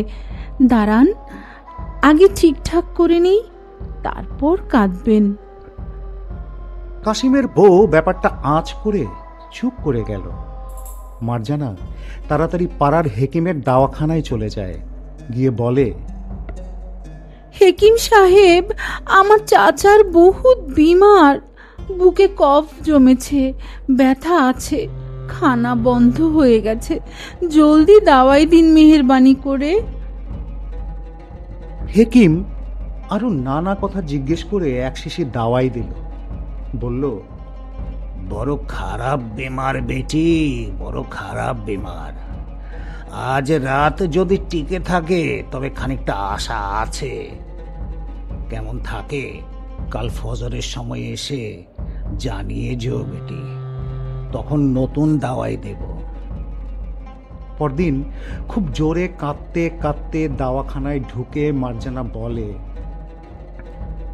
না হেকিম সাহেব, কোনো উপকার হলো না, রোগী আরো খারাপ হয়েছে। আপনি আরো ভালো দাওয়াই দিন।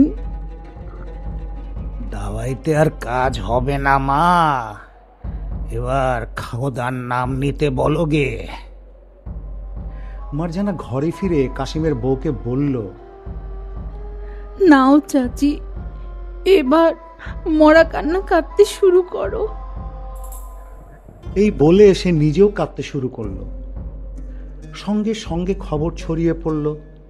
পাড়া প্রতিবেশীরা সবাই জেনে গেল আলীবাবার বড় ভাই কাশিম মাত্র দুদিনের বিমারে ইন্তেকাল করেছে। মার্জানা ভাবল, একটা পর্ব তো চুকল, এবার আসল কাজটাই বাকি। হন হন করে সে ছুটল শহরের প্রান্তের সুদক্ষ এক মুচির বাড়িতে। লোকটার হাতের কাজ বড় চমৎকার।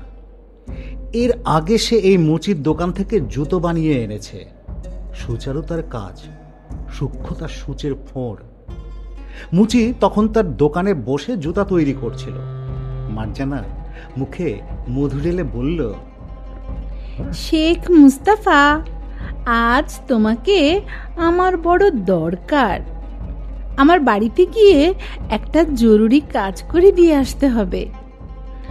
তবে হ্যাঁ, তার জন্য তোমার মেহনতি পুষিয়ে দেব। এই বলে মার্জানা একটা মোহর বাড়িয়ে দিল মুচির দিকে। সোনার মোহরটা দেখেও বিশ্বাস করতে পারছে না বেচারি মুচি। সারা মাস খাটলে দুটি মোহর রোজগার হয় না, আর একদিনের একটা কাজের ইনাম আস্ত একটা মোহর। ফ্যাল ফ্যাল করে সে তাকিয়ে থাকে মার্জানার সুন্দর মুখের দিকে। রসিকতা কিনা বুঝতে পারে না, তাই হাত পাতে নিতেও ভরসা পায় না।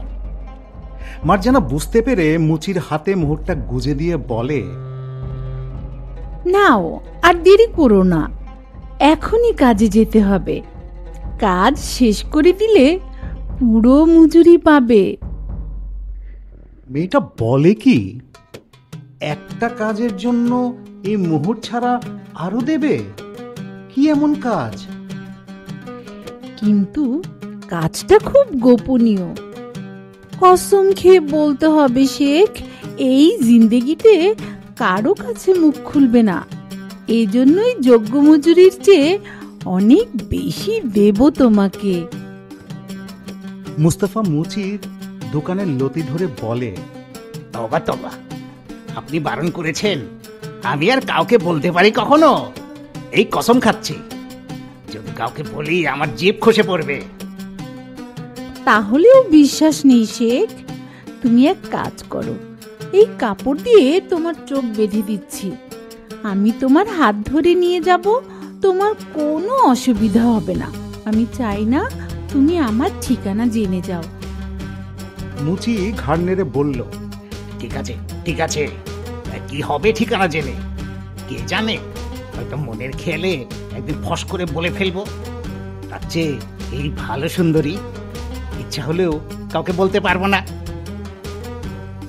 এসো, আর দেরি নয়, আমি নিজের হাতে তোমার চোখ দুটো ভালো করে বেঁধে দিই। মুচি মাথা এগিয়ে দিল। মার্জানা সঙ্গে করে একটা বড় রেশমি রুমাল এনেছিল, তাই দিয়ে সে মুচির চোখ ভালো করে বেঁধে দিল, আর বোরকা পরিয়ে দিল এবং হাতে ধরে রাস্তায় নেমে পড়ল। এই গলি সেই গলি, অনেক গোলক ধাঁধায় ঘুরিয়ে ঘুরিয়ে একসময় সে মুচিকে বাড়িতে নিয়ে এলো। ঘরের ভেতরে ঢুকিয়ে দরজা জানলা বন্ধ করে মুচির চোখের পট্টি খুলে দিল। তারপর মার্জানা বলল, এই দেখো, একটা লাশের 6খানা টুকরো। এমন নিখুঁতভাবে সেলাই করবে যাতে তুমি নিজেই পরে জোড়া খুঁজে না পাও। আমি তোমার হাতের কাজ জানি। সারা দেশে তোমার মতো চৌকস মুচি আর একটিও নেই। নাও, দেরি করো না, শুরু করো। আর হ্যাঁ, দিনার দুটো রাখো, কাজ দেখে খুশি হলে আরো বকশিস দেব। মুচি কাঁপা কাঁপা হাতে মোহর দুটো মুঠোয় ধরে ট্যাঁকে গোজে, তারপর কাজে মন দেয়। ঘণ্টা খানিকের মধ্যে কাশিমের শরীরের 6টি টুকরো সুন্দরভাবে জোড়া লাগিয়ে দেয়। মার্জানা খুশি হয়ে বলে, বাহ, চমৎকার তোমার হাত শেখ। এই নাও তোমার বকশিস। মুচি অবাক হয়ে তাকিয়ে থাকে আরো 2 দিনারের দিকে। একদিনের কাজে এত বকশিস সে জীবনেও পায়নি, আর কোনোদিনও হয়তো পাবেও না। আবার যথারীতি মুচির চোখ বেঁধে নানা পথ ঘুরিয়ে মুচিকে রেখে এলো মারজানা। এরপর পাড়াপড়শিরা কাশেমের লাশ গোরস্থানে নিয়ে গেল। তারপর যথানিয়মে তাকে কবর দিল। লোকজন কেউ কিছুই জানতে পারল না। এদিকে মাসখানেক পরে 40 চোর চুরি ডাকাতির পাঠ শেষ করে একদিন নিজেদের ডেরায় ফিরে এলো। কিন্তু কি আশ্চর্য, পাহাড়ের পাদদেশে এসে তারা কাশিমের লাশের টুকরো ভর্তি বস্তাটা দেখতে পেল না। এবার সর্দার হুঙ্কার ছাড়ে, দুশ্মনরা দেখি শেষ হয়নি।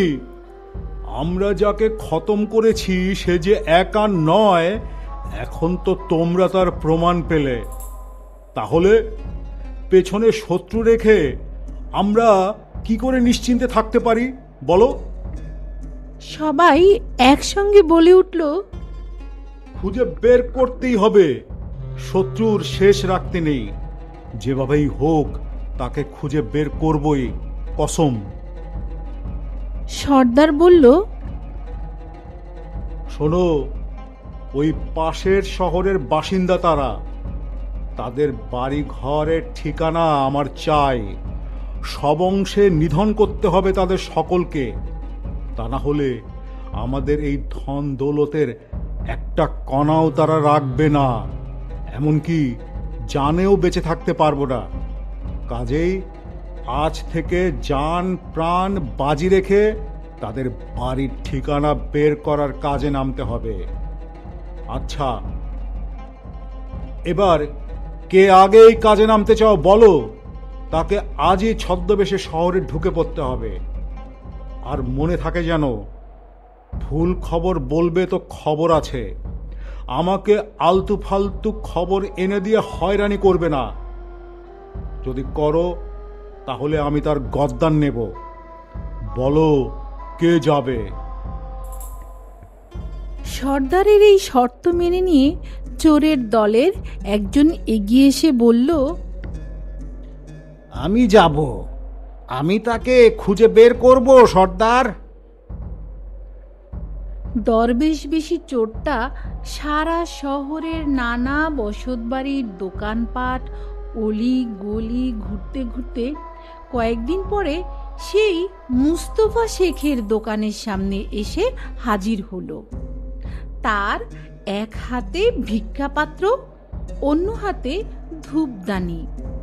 মুচি মুস্তফা তখন আপন মনে একজোড়া জুতো সেলাই করছিল।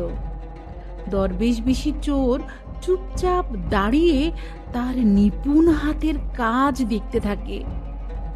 একসময় শেখ মুখ তুলে দরবেশকে দেখতে পেয়ে সালাম জানালো। দরবেশ চোর বাহাবা দিয়ে বলে, বাহ বাহ, এই বয়সেও তোমার হাতের কাজ তো বড় সুন্দর দেখছি। শেখ মুস্তফার মনে অহংকার জেগে উঠল এবং বলল, ফকির সাহেব, খোদার রহমতে আমি এখনো সূচে সুতো পরাতে পারি। হাতের কাজ বলছেন, তা একটা মানুষকে 6 টুকরো করে কেটে দিন, আমি এমন নিপুণভাবে সেলাই করে দেব যে আপনি নিজেও জোড়া খুঁজে পাবেন না। হাজার চেষ্টা করেও জোড়া ধরতে পারবেন না। দরবেশ চোর মনে মনে পুলকিত হয়ে উঠল। বলে, তোমার হাতের কাজের নমুনা দেখেই বুঝতে পারছি বহুত ওস্তাদ লোক তুমি।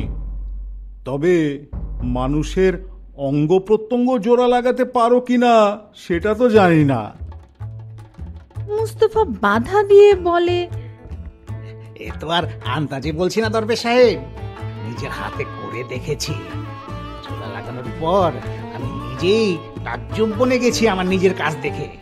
খোদার কসম, শত চেষ্টা করেও আমি নিজের হাতের সেলাইয়ের জোর ধরতে পারিনি। দরবেশ অবাক হয়ে বলে, একটা মানুষের 6 টুকরো শরীর সেলাই করে জোড়া দিয়েছো? কোথায়, কবে? মুস্তফা বলে, বানিয়ে বলছি না হুজুর, এই মাসখানেক আগে একটা মেয়ে এসেছিল আমার দোকানে। আমার চোখ দুটো রুমালে বেঁধে নিয়ে গিয়েছিল তার বাসায়। সেখানে গিয়ে দেখি একটা লোককে 6 টুকরো করে কাটা হয়েছে। মেয়েটি আমার হাতে ঝকঝকে সোনার মোহর গুজে দিয়েছিল গোটা কয়েক। আমাকে বলল নিখুঁতভাবে সেলাই করে জুড়ে দিতে হবে, কাজ ভালো হলে বকশিস পাবো। আমিও দেখিয়ে দিলাম আমার কেরামতি, এমন কাজ করে দিলাম। আর দেখে এসে খুব তারিফ করলো। তারপর আরো কয়েকটি মোহর দিয়ে আমার চোখ বেঁধে দোকানে ফিরিয়ে দিয়ে গেল। দরবেশ চোর বোকা সেজে প্রশ্ন করলো, তা তোমাদের দেশে এই নিয়ম বুঝি কোনো লোক মারা গেলে 6 টুকরো করে কেটে তারপর সেলাই দিয়ে জোড়া দিয়ে কবর দিতে হয়?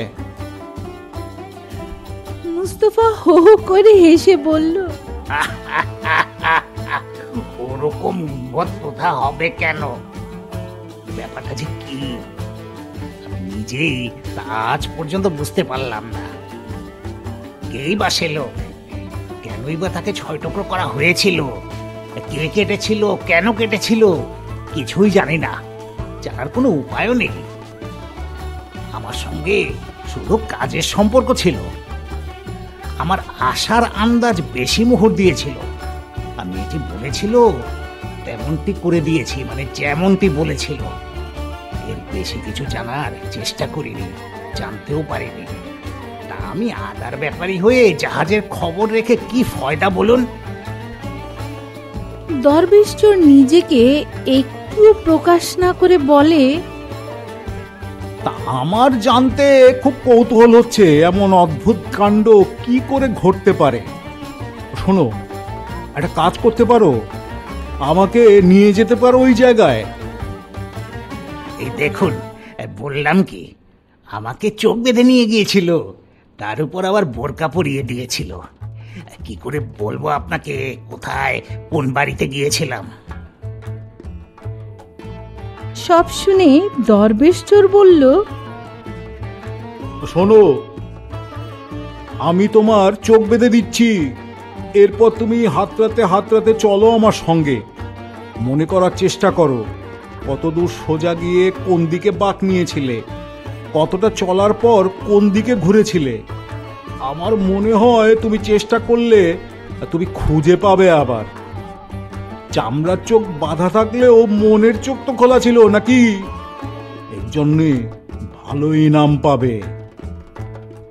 ইনামের লোভে মুস্তফার চোখ চকচক করে উঠল। আবার ইনাম!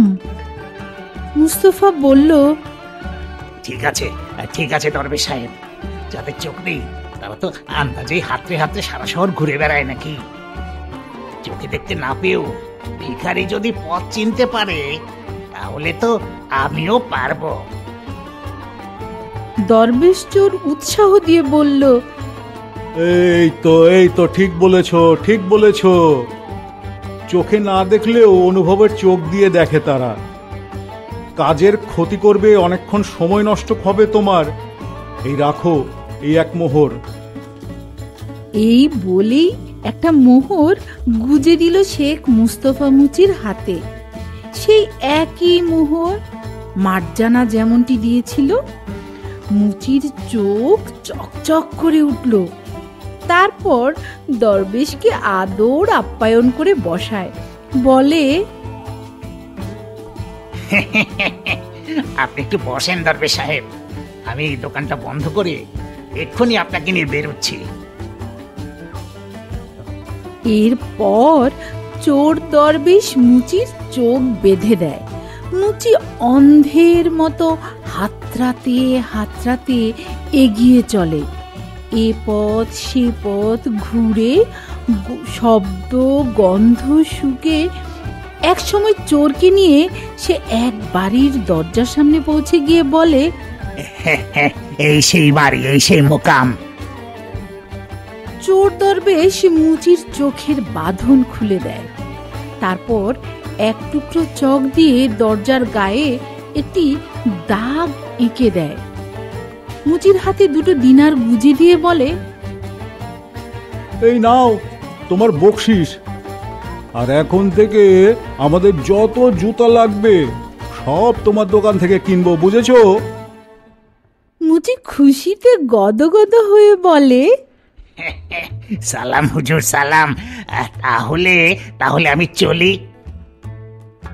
চোরও ছুটতে ছুটতে জঙ্গলে গিয়ে সর্দারকে সব বলে। মার্জানা দোকানে সওদা কিনতে বাড়ির বাইরে বেরোতেই দেখতে পায় দরজার বাইরে সেই চকে আঁকা চিহ্ন। তার সন্দেহ হয়।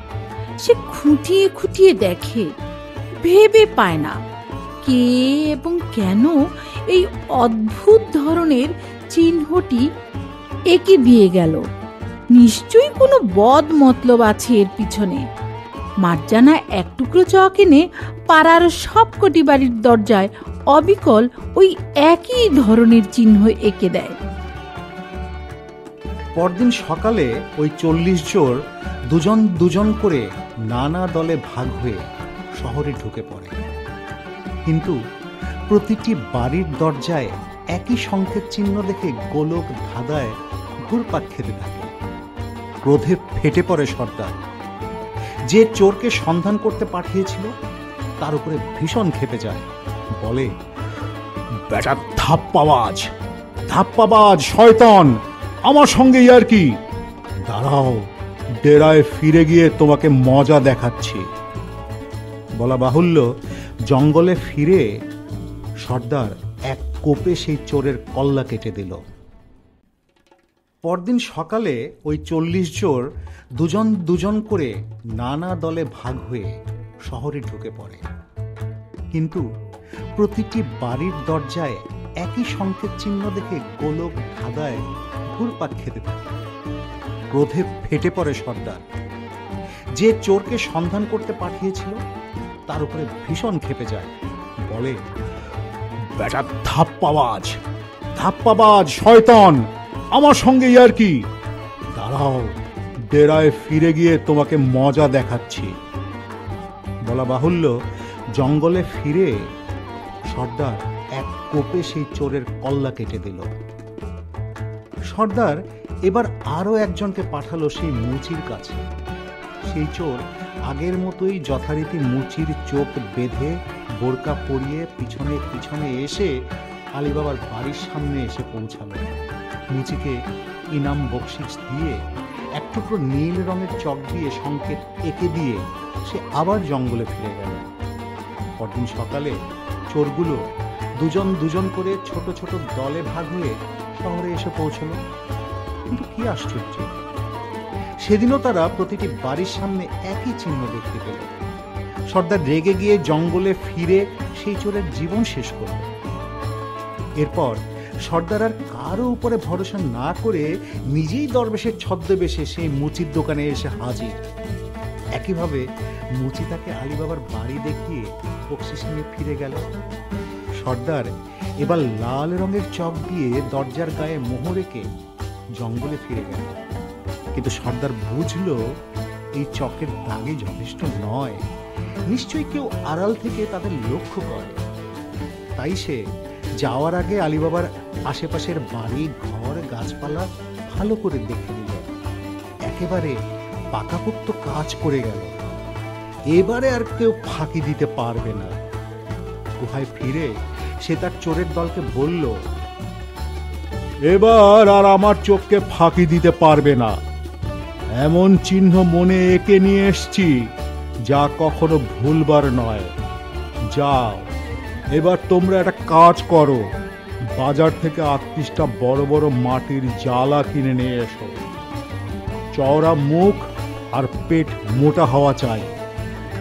একটায় শুধু জলপাই তেল ভরে আনতে হবে, বাকিগুলো সব যেন ফাঁকা থাকে। যাও, জলদি গিয়ে কাজ করে এসো। সর্দারের হুকুমে চোররা ঘোড়ায় চেপে বাজারে গিয়ে জ্বালা কিনল। একটিতে শুধু জলপাইয়ের তেল ভরে বাকি 37টা জ্বালা খালি নিয়ে গেল। সর্দার বলল, প্রত্যেক ঘোড়ার পিঠে 2টো জ্বালা ঝোলাতে হবে। তার আগে তোমরা সবাই কাপড় চোপড় খুলে উদম হয়ে নাও। শুধু মাথায় থাকবে পাগড়ি আর পিঠে ঝুলবে নাগরা। সর্দারের হুকুম মতো সবাই উলঙ্গ হয়ে দাঁড়ালো। সর্দার বলল, প্রথমে একজন এসো। এই তেলের জ্বালাটা ঘোড়ার পেটের এক পাশে থাকবে, আরেক পাশের জ্বালায় একজন ঢুকে হাঁটু মুড়ে বসে যাও। তাহলে ঘোড়ার দুপাশে সমান ভার হবে। বাকি 37 জন 37টা জ্বালায় ঢুকে পড়ো। তারপর ঘোড়ার পিঠের দুপাশে ঝুলিয়ে দাও। সর্দারের কথা মতো তারা তাই করল। এক একটাতে এক একজন ঢুকে পড়ল। প্রত্যেকটি জ্বালার মুখে হালকা করে নারিকেলের ছোবড়া গুজে খেজুর পাতা দিয়ে ঢেকে দিল, এমনভাবে বাঁধল যাতে তাদের শ্বাস প্রশ্বাসের কোনো অসুবিধা না হয়। তারপর সর্দার প্রত্যেকটি জ্বালার গায়ে একটা করে তলোয়ার আর একটা ডান্ডা বেঁধে দিয়ে তেল দিয়ে বিচিত্র ধরনের আঁকি বুকি এঁকে দিল, দেখ কারো মনে সন্দেহ হবে না। তারপর সে ঘোড়াগুলোকে নিয়ে শহরের পথে নিয়ে চলল। তখন সন্ধে হয়। আলী বাবার বাড়ির সামনে এসে হাজির হলো সর্দার। সেই সময় আলী বাবা বাড়ির ফটকের দোরগোড়ায় আয়েশ করে জিরোচ্ছিল। চোর সর্দার খুব বিনয়ের সাথে আলী বাবাকে সালাম জানিয়ে বলল, আসসালামু আলাইকুম। আমি একজন সাধারণ তেল ব্যবসায়ী। এই শহর আমার একেবারে অচেনা, এই প্রথম এসেছি। সন্ধ্যা হয়ে আসছে, এখন কোথায় রাত কাটাই সেই সমস্যায় পড়েছি।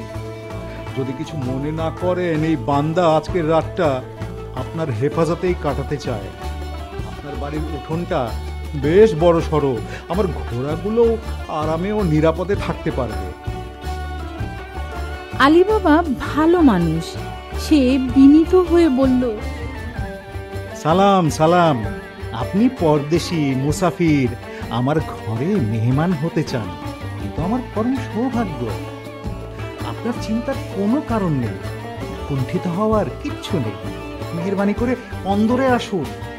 এই ঘর আপনার ঘর বলেই মনে করবেন। আমি ধন্য হব। আলী বাবা সর্দারকে হাতে ধরে ঘরে নিয়ে চলল। ডাকলো, মার্জানা, ও মার্জানা, দেখো কে এসছে আমাদের ঘরে। মার্জানা ছুটে আসে। আলী বাবা বলে, মুসাফির মেহমান, খুব আদর যত্ন করবে। দেখো যেন কোনো ত্রুটি না হয়।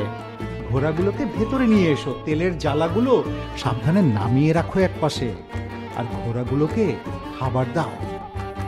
সকলে মিলে ধরাধরি করে তেলের জ্বালাগুলো খুব সাবধানে উঠানের এক পাশে সারিবদ্ধ করে রাখলো।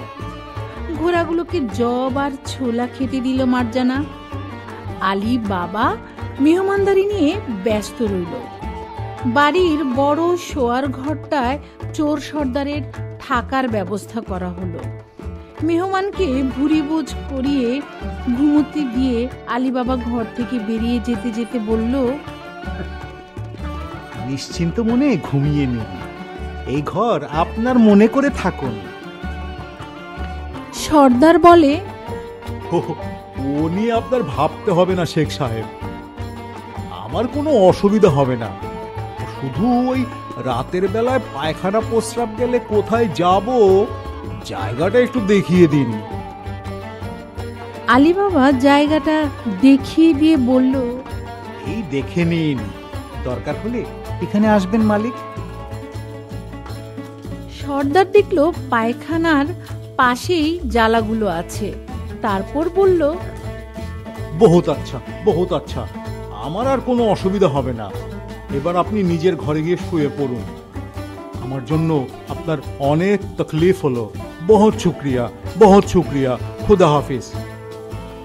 আলী বাবা চলে গেলে সর্দার জ্বালাগুলোর কাছে মুখ নামিয়ে ফিসফিস করে বলল, শোনো শ্বেতাঙ্গেরা, আমি যখন জ্বালার গায়ে ছোট্ট একটা ঢিল মেরে আওয়াজ করব, তখনই তোমরা জ্বালা থেকে বেরিয়ে আমার ঘরে চলে আসবে, বুঝবে? তখনই শুরু হবে খতম করার পালা। তারপর আর একটুও সেখানে না দাঁড়িয়ে সর্দার ঘরে ফিরে এলো। মার্জানা তখন একটা মিটমিটি চেরাগ এনে ঘরের এক কোণে রেখে সর্দারকে শুভরাত্রি জানিয়ে দরজাটা ভিজিয়ে দিয়ে চলে গেল। মার্জানা লক্ষ্য করলো তেল সওদাগর শোয়া মাত্রই নাক ডাকা শুরু করেছে। মার্জানার তখনও অনেক কাজ পড়ে আছে। পাকঘরে ঢুকে সে বাসনপত্র ধোয়া মোছা করতে থাকে। কিছুক্ষণ পর মার্জানার চেরাগের তেল ফুরিয়ে আসে, আলোটা নিভু নিভু হয়ে যায়। কিন্তু তখনও সব কাজ শেষ হয়নি। সন্ধ্যের সময় দোকানে যাবে ভেবেছিল, কিন্তু ঘরে মেহমান আসায় আর যাওয়া হয়নি। নিভু নিভু চেরাগ নিয়ে সে আলী বাবার ঘরে আসে, বলে, এখন কি হবে মালিক? ঘরে এক ফোঁটা তেল নেই, সন্ধ্যার সময় দোকানে যাওয়ার ফুরসত পাইনি, এখন উপায়? আলী বাবা হাসতে হাসতে বলে, আরে বোকা মেয়ে, ঘরে তেল নেই কি বলিস? জলজ্যান্ত 38টা তেলের জ্বালা বসানো আছে উঠানে। তোর আর কতটুকু তেল লাগবে রে? মার্জানা আলী বাবার ঘর থেকে বেরিয়ে এলো। এদিকে মহামান্য মেহমান সুখ নিদ্রায় আচ্ছন্ন, তার নাকের গর্জন শোনা যাচ্ছে। মার্জানা উঠানে নেমে জ্বালাগুলোর কাছে যায়, একটুখানি তেল ভরে নেবে সে। কিন্তু একটা জ্বালার মুখের ঢাকনা খুলতেই তেলের বদলে নারকেলের শুকনো ছোবড়া দেখে ভরকে যায়। ছোবড়াগুলো টেনে তুলতেই আরো ভরকে যায়। ঘাড় মুখ গুজে ঘাপটি মেরে বসে আছে একটা সন্ডা মার্কা লোক। ভয়ে শিউরে উঠল মার্জানা। সর্বনাশ, এ কি! তাড়াতাড়ি সে জ্বালার মুখ বন্ধ করে পাশের আরেকটাতে যায়। এক এক করে 37টা জ্বালা পরীক্ষা করে সে বুঝতে পারে সাংঘাতিক ষড়যন্ত্র পেকে বসে আছে। আর শেষের জ্বালাটিতে তেলের সন্ধান পেয়ে সে আনন্দে নেচে উঠে পাকঘরে গিয়ে উনুনে আগুন জেলে কাপড় সিদ্ধ করার বিরাট কড়াইটা চাপিয়ে দিল। তারপর তেলের জ্বালাটা টেনে এনে সব তেল কড়াইতে ঢেলে দিল। কিছুক্ষণের মধ্যেই টকবক করে তেল ফুটে উঠে। আস্তাবল থেকে একটা বালতি আর মগ নিয়ে এলো। ফুটন্ত তেল বালতিতে ভরে জ্বালার কাছে চলে গেল। প্রথম জ্বালার ঢাকনাটা খুলে ছোবড়া তুলে চোরটার মাথায় একটা গাঁটটা মারতেই লোকটা ফ্যাক করে একটা আওয়াজ তুলে উপরের দিকে মুখ বাড়ায়। মার্জানাও আর দেরি করে না, তার মুখের ভেতরে এক মগ ফুটন্ত তেল ঢেলে দেয়। অদ্ভুত এক আর্তনাদ তুলে এক মুহূর্তে লোকটা চুপ হয়ে যায়। মার্জানা আরেকটা জ্বালার কাছে এগিয়ে যায়। এভাবে এক এক করে 37টা জ্বালার ভেতর তেলে পুড়ে 37 জন চোরের ভবলীলা সাঙ্গ করে দেয়। এর পরের ঘটনার জন্য মার্জানা পাকঘরে এসে অপেক্ষা করতে থাকে। বেশ কিছুক্ষণ পরে মাঝরাত এলো। মহামান্য মেহমানের নাক ডাকার আওয়াজ থেমে গেল। মার্জানা বুঝতে পারে সর্দারজির ঘুম ভেঙেছে, এবার তার খেল শুরু হবে। এক মুঠো পাথরের টুকরো সঙ্গে এনেছিল সর্দার। এক এক করে ছুঁড়ে মারতে থাকে জ্বালাগুলো লক্ষ্য করে। তার লক্ষ্য অব্যর্থ। সবগুলো জ্বালার গায়েই টঙ্কার তোলে। কিন্তু সর্দার অবাক হয়, তার শাগরেদরা কেউই মাথা তোলে না। বিশ্রী ভাষায় সে গালাগাল দেয়। ঘুমে লটকে পড়েছে নাকি? দাঁড়া, মজা দেখাচ্ছি। মার্জানা রুদ্ধ শ্বাসে অপেক্ষা করতে থাকে। সর্দার ঘর ছেড়ে জ্বালাগুলোর পাশে চলে আসে, কিন্তু পোড়া তেল আর কাঁচা মাংস ঝলসানের গন্ধে নাকটা কুচকে উঠে। আস্তে আস্তে সে জালার মুখ খুলেই আটকে ওঠে। সর্বনাশ! তার সব ফন্দি ফিকির ফাঁস হয়ে গেছে। এই যে তার জ্বালার তেলেই তার সাগরেদদের পুড়িয়ে মেরেছে এরা। কয়েকটা জ্বালা খুলে এই অবস্থা দেখে সে আর এক মুহূর্ত অপেক্ষা করলো না। ঝটপট চোঁ চোঁ করে দৌড় দিয়ে চোখের পলকে অদৃশ্য হয়ে গেল। আর সেই নিঃশব্দ নিশীথ রাতের অন্ধকারে মার্জানা একা একা হেসে লুটুপুটি খেতে থাকলো। মার্জানা বুঝলো আপাতত রাতের মতো বিপদ কেটে গেল। তাই সে রাতে আর আলীবাবাকে ঘুম ভাঙিয়ে ঘটনা জানানোর দরকার মনে করল না। সেও নিজের জায়গায় গিয়ে ঘুমিয়ে পড়ল। খুব ভোরে আলীবাবার ঘুম ভাঙে। দরজা খুলে সে বাইরে এসে দেখে মার্জানা উঠান ঝাড় দিচ্ছে। সে বলল, কিরে মার্জানা, এই সাত সকালে উঠে কাজে লেগে গিয়েছিস? মার্জানা কিছু না বলে ইশারায় জ্বালাগুলোর কাছে আসতে বলে আলীবাবাকে। বলে, আপনি নিজের হাতে জ্বালাগুলোর ঢাকনা খুলে দেখুন মালিক। কাল রাতে কাকে আপনি মেহমান বলে আপ্যায়ন করে ঘরে তুলেছিলেন, দেখুন তাদের সব কটাকে মেরে বিদেয় করে দিয়েছি। তাবৎ দৃশ্য দেখে শিউরে উঠে আলীবাবা।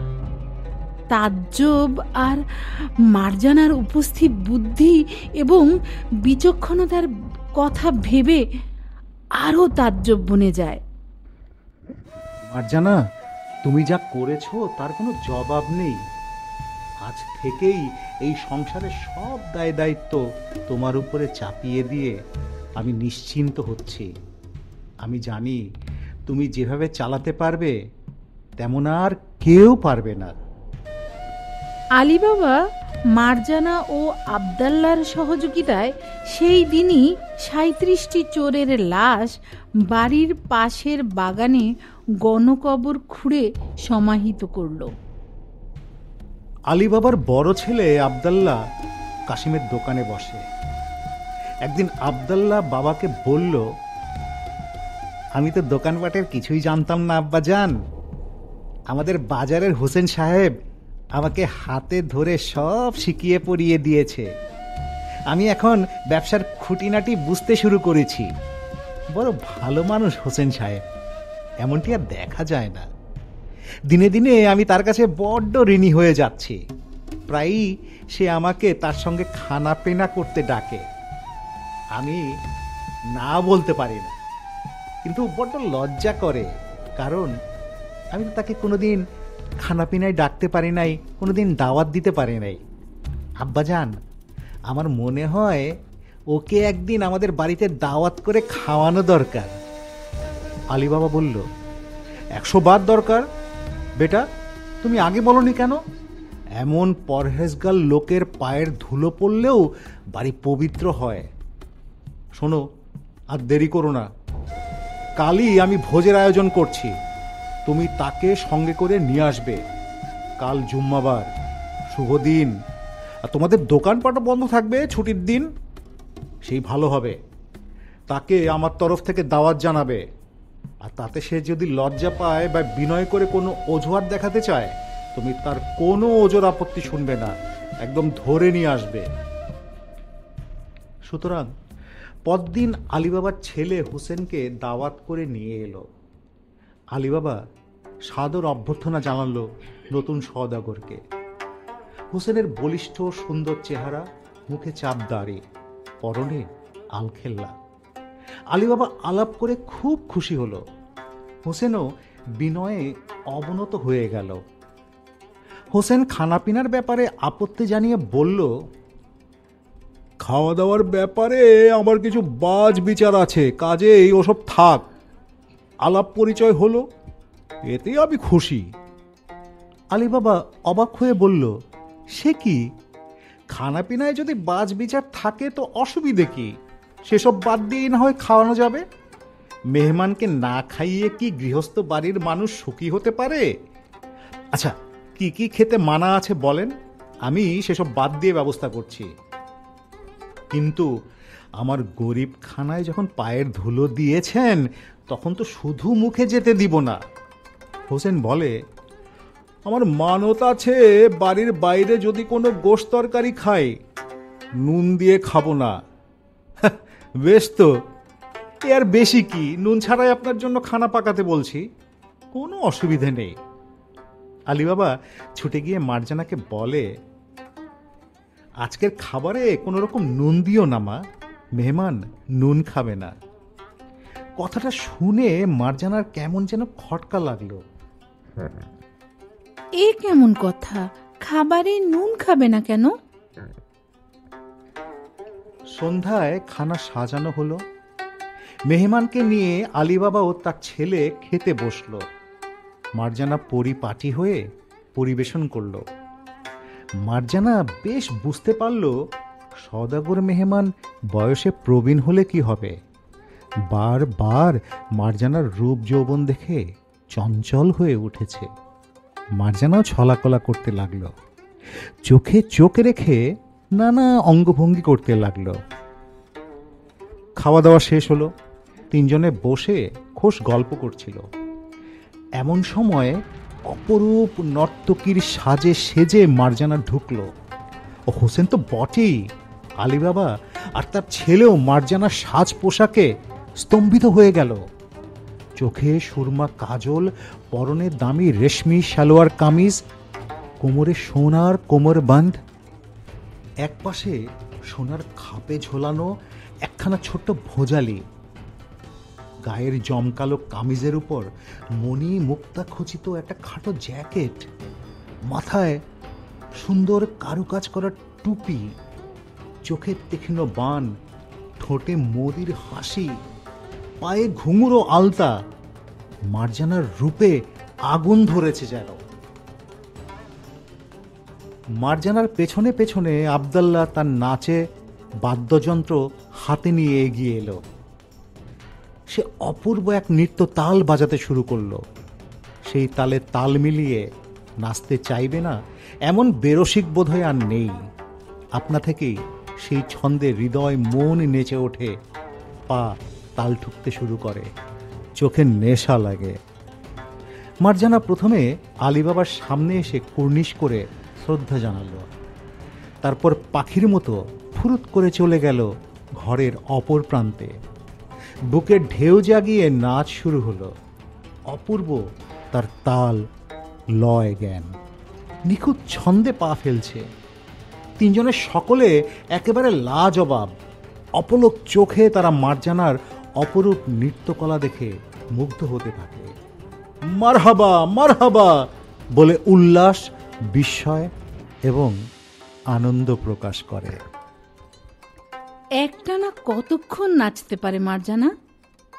তার সারা অঙ্গ নাচতে থাকে, কটাক্ষ হানে, নাচতে থাকে ঘরের প্রতিটি ধূলিকণা ও আসবাবপত্র।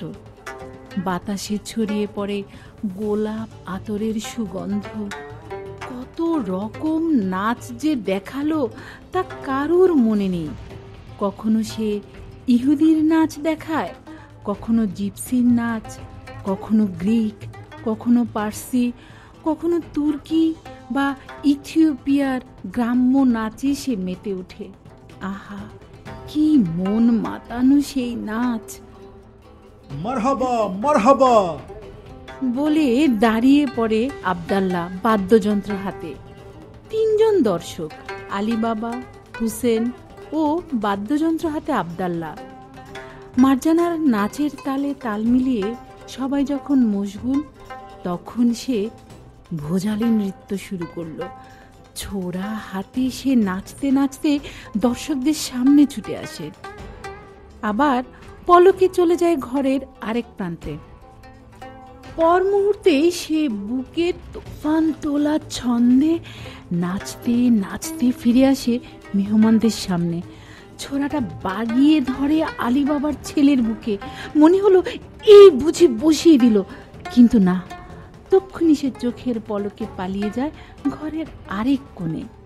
তারপর তাল উঠে আবার শুরু হয় পায়ের আলোড়ন, শিহরণ জাগে বুকে, পলকে পলকে রোমাঞ্চ জাগে।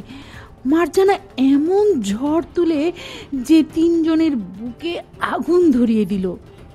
হোসেনের বুকে বুঝি সবচেয়ে বেশি। আবদাল্লাও নাচে মশগুল হয়ে গেছে হাতের যন্ত্র নিয়ে। ক্ষুব্ধ সাপের মতো ছোড়া হাতে ফুঁসতে ফুঁসতে সে আবার ছুটে আসছে। এমন ভাবে সে ছোড়াটা ঘুরিয়ে আসে যেন মনে হয় এই বুঝি কারো বুকে বসিয়ে দিল। কিন্তু ওদের সামনে এসে মার্জানা ছোড়াটা মুহূর্তের মধ্যে নিজের বুকের দিকে বাগিয়ে ধরে। মার্জানার শরীর ময়ূরের পেখমের মতো পেছনের দিকে নুয়ে পড়ে। ছোড়াটা তখন নিজের বুকের দিকে তাক করা, যেন ছোড়াটা তাকে পেছন দিকে ঠেলে নিয়ে যাচ্ছে। আলী বাবা চঞ্চল হয়ে ওঠে। সর্বনাশ, যদি কোনো কারণে মার্জানার পা ফসকে যায় তবে ছোড়াটা বসে যাবে তার নিজের বুকে। এ কি সর্বনাশা নাচারে বাবা! দম বন্ধ হয়ে আসে যে। এই নাচ কি থামবে না? মার্জানার চোখের ইশারায় আবদাল্লাহ পেয়ালা মেরে ধরে দর্শকের সামনে। আলী বাবা ভাবে মার্জানা বকশিস না পেলে এই আত্মঘাতী নাচ থামাবে না। তাই সে তাড়াতাড়ি নিজের কর্তার জেব থেকে একটি মোহর নিয়ে পেয়ালায় ছুঁড়ে মারে। বাবার দেখা দেখি ছেলেও এক সোনার মোহর বকশিস দেয়। মহামান্য মেহমান হোসেনই বা হাত গুটিয়ে বসে থাকবে কি করে? সেও কোমর থেকে তোড়া খুলে তার ভেতরে হাত ঢোকায়, আর তার সেই মৌকায় তক্ষুনি মার্জানা তার উপর ঝাঁপিয়ে পড়ে। কোনো রকম সুযোগ না দিয়ে সে এক পলকে ভোজালিখানা আমূল বসিয়ে দেয় হোসেনের বুকে, কলিজার ঠিক উপরে। সঙ্গে সঙ্গে চিৎকার করে হোসেন ঢলে পড়ে। ফিনকি দিয়ে রক্ত বেরিয়ে পড়ে মেঝেতে। আলী বাবা ও তার ছেলে দুজনেই শিউরে উঠে। এ কি সাংঘাতিক কাণ্ড! মার্জানার কি মাথা খারাপ হয়ে গেল? মেহমানকে খুন করে বসলো? না মালিক, মার্জানা শান্ত গলায় বলে, আমার মাথা ঠিক আছে। আপনারা যাকে মহামান্য মেহমান মনে করে ঘরে এনেছিলেন, আসলে সে সদাশয় সদাগর নয়, ওই শয়তান ডাকু সর্দার। এর আগে সে এসেছিল তেল ব্যবসায়ী হয়ে, সেই ৩৮ জনের একজন। আলী বাবা অবাক হয়ে বলে, কিন্তু তার তো দাড়ি গোঁফ ছিল না, বয়সও তো ছিল অনেক কম। এই দাড়ি তার নিজের নয়, এই দেখুন আমি খুলে নিচ্ছি বলেই এক টানে নকল দাড়ি খুলে নিয়ে আবার বলল, এবার নিশ্চয়ই চিন্তা অসুবিধা হচ্ছে না? বাপ ছেলে দুজনেরই চোখ বিস্ফোরিত। সেই তেল ব্যবসায়ীকে দেখতে লাগলো তারা। কৃতজ্ঞতায় রুদ্ধ হয়ে গেল আলী বাবার গলা। আলী বাবা বলে, বেটি, তুমি দুইবার আমার পরিবারের জান বাঁচিয়েছ। তোমার বুদ্ধি বিবেচনার তুলনা হয় না। আমি চাই তুমি আমার সংসারের মধ্যমণি হয়ে থাকো, চিরকাল এই সংসারেই থাকো। আমি তোমাকে মুক্তি দিচ্ছি। আজ থেকে তুমি আমার কেনা বাদী নও। এখন থেকে তুমি স্বাধীন। আমার প্রস্তাব, আমার ছেলেকে শাদী করে তুমি আমার ঘর আলো করে থাকো। তুমি আমার মা জননী। আমার প্রস্তাব গ্রহণ করলে আমি বড় খুশি হব। মার্জানা লজ্জায় মাথা নত করে বলে, আব্বাজান, আপনাকে সুখী করা ছাড়া আমার দ্বিতীয় কোনো চিন্তা নেই। আলী বাবার ছেলের সঙ্গে মার্জানার শাদী হয়ে যাওয়ার পরে অনেক দিন মার্জানা আলী বাবাকে সেই গুহায় যেতে দেয়নি, কারণ 40 চোরের বাকি দুজন হয়তো সেই গুহায় রয়ে গেছে বা অন্য কোথাও লুকিয়ে ফন্দি আটছে। মার্জানা কি করে ভাববে যে সেই দুজন চোরকে সর্দার নিজে হাতে খতম করেছিল? এভাবে পুরো একটা বছর কেটে গেল। আলী বাবা ছেলের সঙ্গে জঙ্গলে কাঠ কাটতে যায়, আর মার্জানা ঘরে থাকে। মার্জানার চারদিকে চোখ, সেই চোর দুজনের আনাগোনা হচ্ছে কিনা লক্ষ্য করে। একদিন আলীবাবা বায়না ধরল, মারে অনেক দিন চলে গেছে মা জননী, আমার মনে হয় ওরা আর কেউ বেঁচে নেই। তাহলে যদি বেঁচে থাকতো তাহলে কি তারা আমাদের ছেড়ে দিত? এবার তুমি অনুমতি দাও, আমি একবার গুহায় গিয়ে ধনরত্নগুলো ঘরে তুলে আনি। মার্জানা বলে, ঠিক আছে আব্বাজান, কাল সকালে আপনাদের সঙ্গে আমিও যাব ওই গুহা দেখতে। পরদিন তিনজনে অতি সাবধানে সেই গুহার সামনে এসে উপস্থিত হয়। মার্জানা খুবই বুদ্ধিমতী, সূক্ষ্ম তার দৃষ্টি। সে দেখল গুহার দিকে যাওয়ার রাস্তাটি লম্বা ঘাসে ঢাকা পড়েছে। ভালো করে লক্ষ্য করলে বোঝা যায় এই পথে অনেক দিন ধরে কেউ হাঁটাচলা করেনি। দুজন চোর যদি সত্যি বেঁচে থাকতো তবে তারা নানা কারণে বাইরে আসতে বাধ্য হতো, আর সেই যাওয়া আসার ছাপ পড়তো এই পথের উপর। মার্জানা সব দেখে শুনে বলল, চলুন আব্বাজান, গুহার ভিতরে ঢোকা যাক। আমি নিশ্চিত এই গুহায় এখন আর কেউ যাতায়াত করে না, আমরা নির্ভয়ে ঢুকতে পারি। আলীবাবার মনের ভয় তবুও যেন কাটে না। সে কাঁপা কাঁপা গলায় ডাক দিল, চিচিং ফাক। সঙ্গে সঙ্গে গুহার মুখ খুলে যায়। তিনজনেই গুহার নিচে নেমে যায়। আলীবাবা দেখে বুঝতে পারে কেউ কিচ্ছু নিয়ে যায়নি, যেমনটি সে দেখে গিয়েছিল সেরকমই আছে। তারপর খুঁটিয়ে খুঁটিয়ে সব মণিরত্ন পরীক্ষা করে সবচেয়ে মূল্যবানগুলো 3টি বস্তায় ভরে নিয়ে গাধার পিঠে তুলে বাড়িতে নিয়ে গেল। এরপরে তারা আর কখনো ওই রত্নগুহায় যায়নি, যাওয়ার দরকারও পড়েনি। যে ধনরত্ন তারা নিয়ে এসেছিল তার দৌলতে সে সময় তাদের মতো ধনী সারা মুল্লুকে আর কেউ ছিল না। আলীবাবা বারবার বলতো, এই আমাদের অফুরান, আর বেশি সম্পদে কাজ নেই। আল্লাহ করুণা থাকলে কোনো কিছুর অভাব হয় না। তিনি হাত গুটিয়ে নিলে সোনাও ধুলো হয়ে যায়। আমাদের আর কিছুই চাই না।